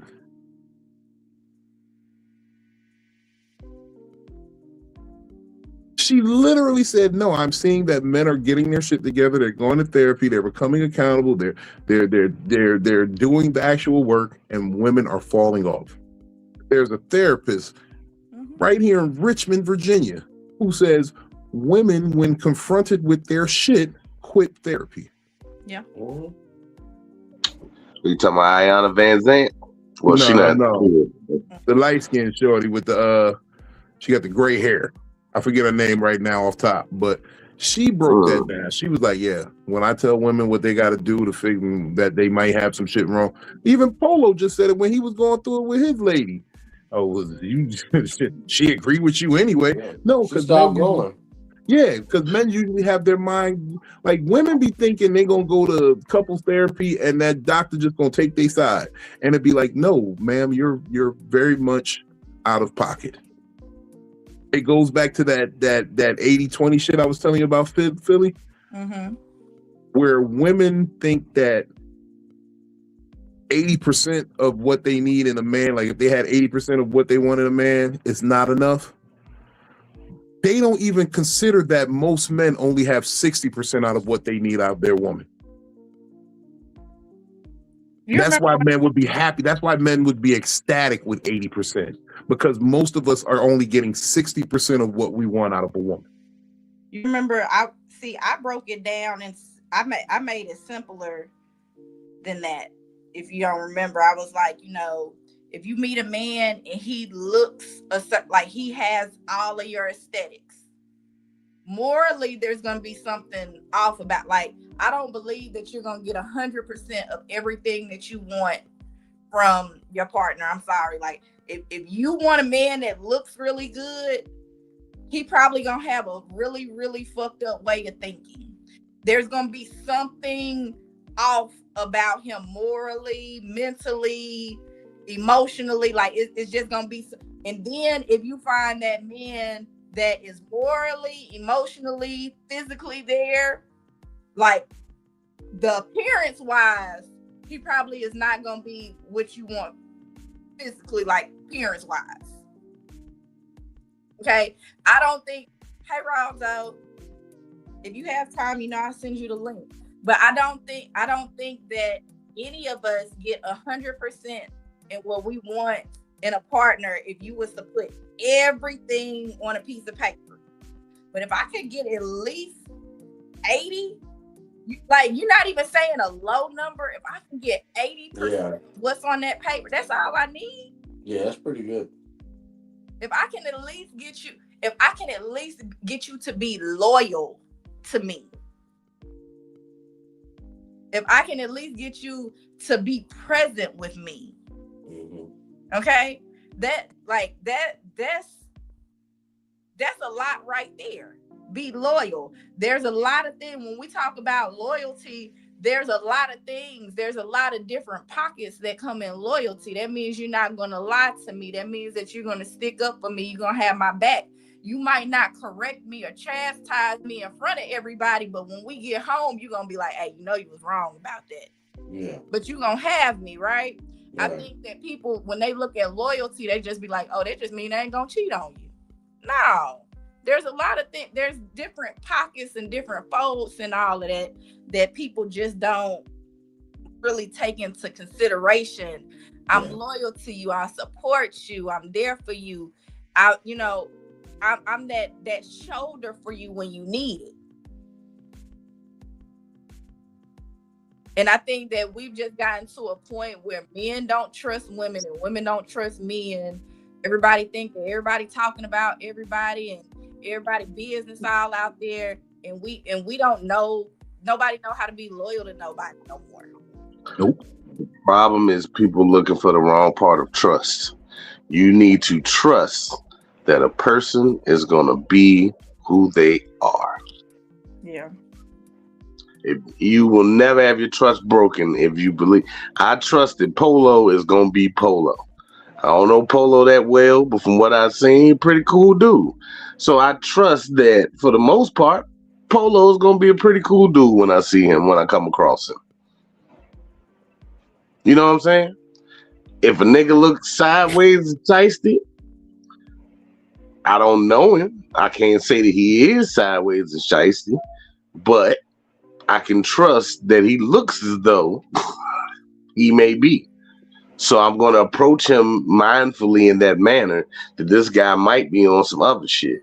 Now, if I find out later he ain't on some other shit, cool. That's a win for me. If he is on some other shit, it's I trusted my gut that I felt that this guy was on some other shit.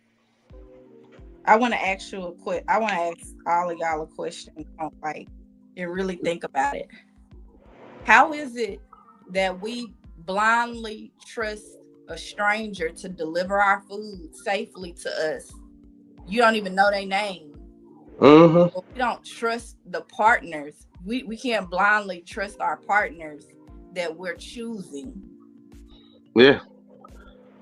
Like, I do this. You trust niggas who bring you your food? Huh? You trust niggas who bring you food? If I get on that app and say, hey, I want some strange motherfucker to bring me my food. Yes, you're blindly trusting somebody to deliver your food to you safe and then not rob you in the process when you come and open the door. Very much so. Yeah, see, I rarely use those food delivery apps. I can't trust blindly. I'm on the other side. I'm the nigga you got to trust. I don't order DoorDash. I deliver that shit. So, and even then, when I go to American Best Wings, they pass you the cup. And I'm like, yo, my hands ain't dirty. Why you making me make they drink? I'm not food safe serve certified at the moment. Like, My job is to deliver this shit. My job ain't to make they drink. I'm like, how you know I won't just digging in my butt? And I truthfully tell them niggas that shit. And because, like you said, you're putting your trust in that this person is going to be cleanly with their delivery of your food. And you trust that the people in the restaurant are going to be cleanly in the preparation of your food. But, you know, the restaurant I trust a little more than the person bringing it to me, because they have certifications and shit they sign off on saying that they've been trained to do this properly. So if an infraction happens or you get sick, there's a legal route you can take. With that food delivery, ain't no telling if a nigga logie inside your sweet tea, even though the shit's sealed and taped and all that other shit. That's why I don't order it. I'd rather get the fuck in my car and go myself. But I trust them to do their job of bringing it to me. I'm not trusting them to bring it to me safely. Bring it to me hygienically clean. I'm just trusting them to bring it to me. And then to answer the question of why we don't trust in relationships, blindly trust, it's because we have done that already. Your first relationship, your first couple of relationships, you blindly trusted. And you learned through experience that people are not to be trusted. Can't trust this bitch as far as I throw her. But She's that's gonna why lie to you. That's why she's wearing makeup. She's lying to you from the beginning. She's wearing makeup. That's why I defer with you. Like, I 100% trust Brooklyn because I trust that Brooklyn gonna be Brooklyn. And I also trust that I've told you the truth, that if you do something, anything done in the dark gonna come to the light. And if I hear about it or find out about it, then that's that. And it's the same how she feel about me on my end, where it's like, ain't no explanation, ain't no reasons why. That's that. Because I've trusted people and had my trust broken that way. So I'm putting trust in you to let you know that if you do me dirty, you can trust that I'm about this bitch. Yeah. I'm not. So I don't, worry about who hug her or who speak to her or who talk to her for 10, 15. I don't give a fuck because she's going to do what she wants to do. She knows that if she fuck up, she losing me. Just like I know if I fuck up, I'm losing her. So I trust her. I can't. But that comes from. I'll stab both of them. Yeah, but that comes from the trust being broken so many times that is, hey, I can only trust in Benny to do what the fuck Benny say he gonna do. So if Brooklyn don't do what she's supposed to do, she broke her own trust. She ain't break my trust because I put my trust in telling her that, hey, I'm gonna be open and honest with you about anything I do, and this is who I'm presenting to you. So I'm not gonna break. My trust is in myself. Her trust is in herself, supposed to be. And we together. Got you. Okay. I got that. Okay. Mm-hmm. You gotta trust the motherfucker to be who they're gonna be. You can't trust that if they never give you the real them in the first place. You can trust that they are giving. This is who they present to everyone. That's why the wig crunchy, because she done wore that wig with a few niggas before. You might not have been the first nigga to piss in it. You might just been the first nigga to be truthful about pissing in it. All I know is that piece softened it up better than any conditioner she ever had. I don't. She might have been like. She might have been like. She might have been like foiled again. These dastardly men pissing in my hair apparatus. Nah, she didn't know nobody pissed in that wig. I saw her taking pictures with that wig. Everybody was like this when they had. You know how bitches they had up on your chest and your nose right there. Yeah, every nigga was in the picture like. Come on, Vino, scoot over, Vino. No, wrong way. Yeah, there you go. No, you gotta scoot over closer. Come on, touch my cheek, Vino. That's how all the niggas was looking in the picture. Heard about it. Some rancid. This wig smell like around here. That's the rancid. Lustrous pink oil. I don't like it. That's the rancid face. Something smells rancid. This piece smell like somebody sugar up. The job trust that you gonna put that application in, correct? And you trust that they're gonna pick your application, and that first process happens. Now they trust you to show the fuck up, and you trust them to pay you. You don't show the fuck up, you broke their trust, they let you go. They don't pay you, they fucked up, you go to HR and you sue or whatever the case may be. And you would take so much stress out of your life because worrying about what somebody else is doing with their free will drive you fucking crazy. Yep. Mm-hmm. It's true. So we need They to will break drive all you fucking crazy. like jobs is what I'm kind of feeling like you saying, Benny. Huh? Don't like what I feel like you saying is we need to start treating these relationships like jobs, kind of. It's We've work. actually been saying. Look, I'm just a regular employee in here. I can't worry about nobody else's job performance. I just got to worry about mine. We've actually been saying that for quite some time as men. We've saying that you could go to your boss and respect him. Why can't you respect us as your man like that? Right. Yeah. The pastor, your boss, co-workers. I think that Benny broke it down a little bit more. I talk slow. Sometimes you gotta break it down. break down. Because I talk slow, exactly. I'm talking too fast for him, I think. Polo, man, talk to him, man. Tell him where they can find you, brother. Find me on IG at 180 Polo, on YouTube, King Polo Comedy. Please swing by the channel. We just dropped the Rotation Podcast, episode 2. Tonight. I saw that. That just flashed across my YouTube notification. Yeah, go check it out. We talking shit. Go check it out. Rotation. And for all my fellas out there, I know what it's like, to be a player and you get hurt and you don't trust and you think most women are just the devil. Just pray that God sends you the right one and the one for you, and he'll do so. But when she comes into your life, just be ready. Be ready. Don't fuck it up.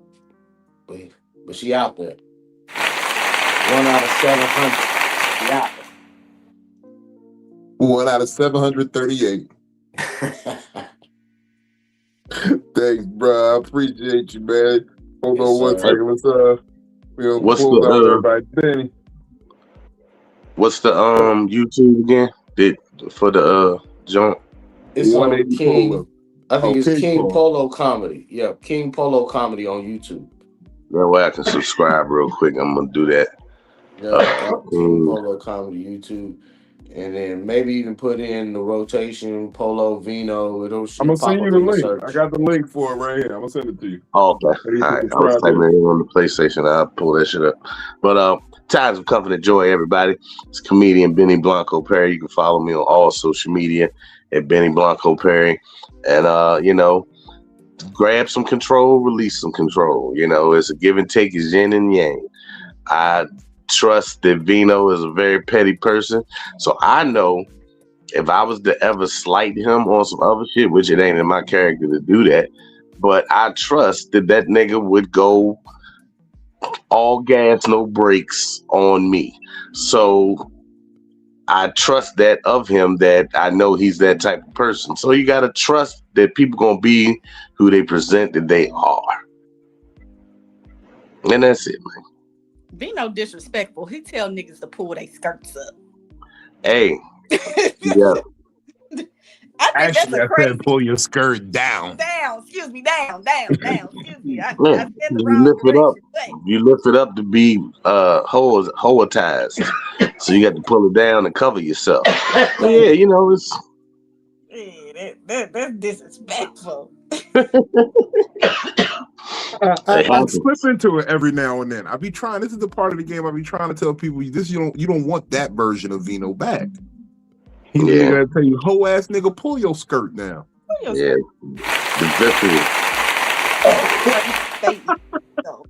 Thank you, Benny, man. Appreciate you, brother.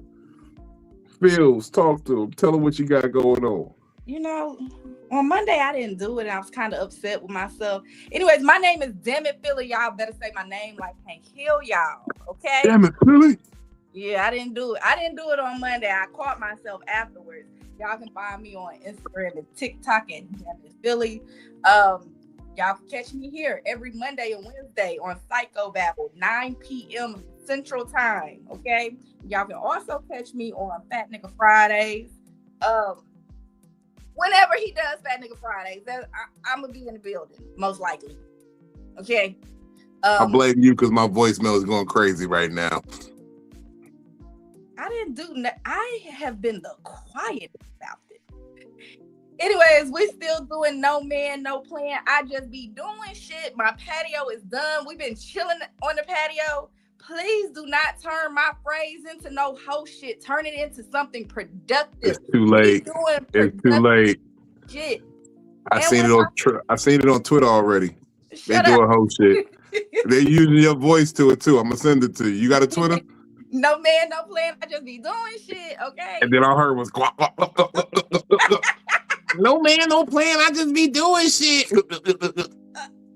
I did do that. I did that voice bite. I'm sorry, y'all. I don't want y'all to do that. Do something productive. Find something to do. That's what it's for. I have not been doing story time with Philly. But we'll find something to do with that. You know what? I'm lying. No, I'm not. I'm not doing story time with Philly on Tuesdays anymore. I am going to use that time to deal with me, to do productive shit with me and not just be sitting on here talking to y'all. But it was fun. I enjoyed it while it lasted. Vino, what you got going on? Story time with Vino. Hanging over.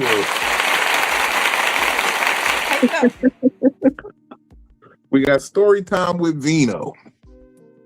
No, but seriously, Big Aries energy. That's all I want to talk about. It's a tour now. It's a thing. April 1st, Virginia Beach Funny Bone. April 16th, Baltimore Comedy Factory. Y'all need to get y'all tickets. Search both websites of the club. Don't search some Ticketmaster or whatever search engines y'all are looking in. Go to VirginiaBeachFunnyBone.com, BaltimoreComedy.com, and get those tickets. April 1st, April 16th. We need those. We need you in there. We trying to put it on. Shout out to Kel. Shout out to Jonte. Shout out to Alabama. Shout out to Katie Funny AF. She's in Baltimore with us. Look, and I even got a little treat. Charlotte coming back. They just keep bringing me back to Charlotte. You know, Charlotte was my grandmother's name. I have an affinity for the city of Charlotte. April 2nd, 3rd, and 4th, Comedy Club at Duckworth. I'll be out there with Coco Brown. Come fuck with us, y'all. Let's have a good time. And Philly, I'll be out there April 18th.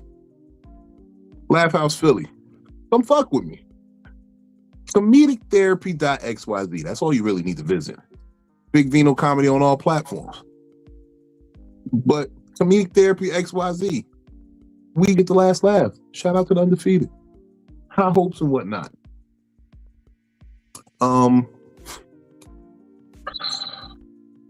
Like I said, no need to fake control. You can actually have control of what you do. No need to try to feign it, fake it, pretend it. You can take control of your life with very small choices. Start with the small choices, move to the bigger choices. Take it bite by bite. And you'll finish that sandwich eventually. Or you'll ball it up. Or you'll ball it up. You'll ball it up. Ball that sandwich the fuck up. Hope it's a meatball sandwich with some mozzarella. You'll still finish it though. I'm still gonna finish it bite by bite. Polo, you up here being all humble and shit, nigga. You got thousands of views on YouTube, nigga. Oh yeah, yeah. Oh, Polo. Yeah, yeah. Polo should be popping. Yeah. Okay. Okay. It's not like that. I'm just. No. We just getting started. I want to let y'all know. Look, for those of y'all watching at home, I want to let y'all know a secret about Polo. He was supposed to be the fifth member of B2K, but he saw how Chris Stokes was treating them niggas. He got the fuck up out of there. He left the party early. He said, "Oh no, that's all you, Raz B. I'm out." Yeah. He left the party early. Yeah. That's some gay shit. Yeah. Exactly. Man, I ain't like this shit, Chris. I don't want to be on the Millennium Tour that bad. Man, smart. You said I gotta dress like these niggas and do that? No. No, but for real, hey, big Aries energy, April 1st. Get your tickets. We turning up. I got a good feeling about it Stop this year. Playing. That's April Fool's Day. Come out and watch these. You know what I think my problem was last year with big Aries energy? What's that? I sacrificed something and it got canceled. And I shouldn't have sacrificed. I should have been selfish. And hindsight is 2020, obviously. But I got a good feeling about this year because I'm actually going to just be selfish and make sure I get it done myself. And I got a good feeling about it. I got a good feeling. So I hope to see all y'all out there April 1st. Virginia Beach Funny Bone, virginiabeachfunnybone.com. Go get your tickets. If you're having trouble with the ticket link, go to comedictherapy.xyz. That is an official ticket link. You will get them tickets. Fuck with me. Hey, look, and I do want to say this. At Big Aries Energy, we will have a strict no fedora rule. You will get escorted out of the building. I just want to put that out there. I was going to wear a fedora that night. You do not. I want you to see the show. Do not. I can't. Wait, you have them kick me out. Yes, you know who I'm gonna have kick you out too. I'm gonna have House come tap you on the shoulder. Shout out to House, man. Funny Bone Security. Been doing it for over a decade. Great guy. Smoke weed when you wake up, y'all. It give your day high hopes, man. We out.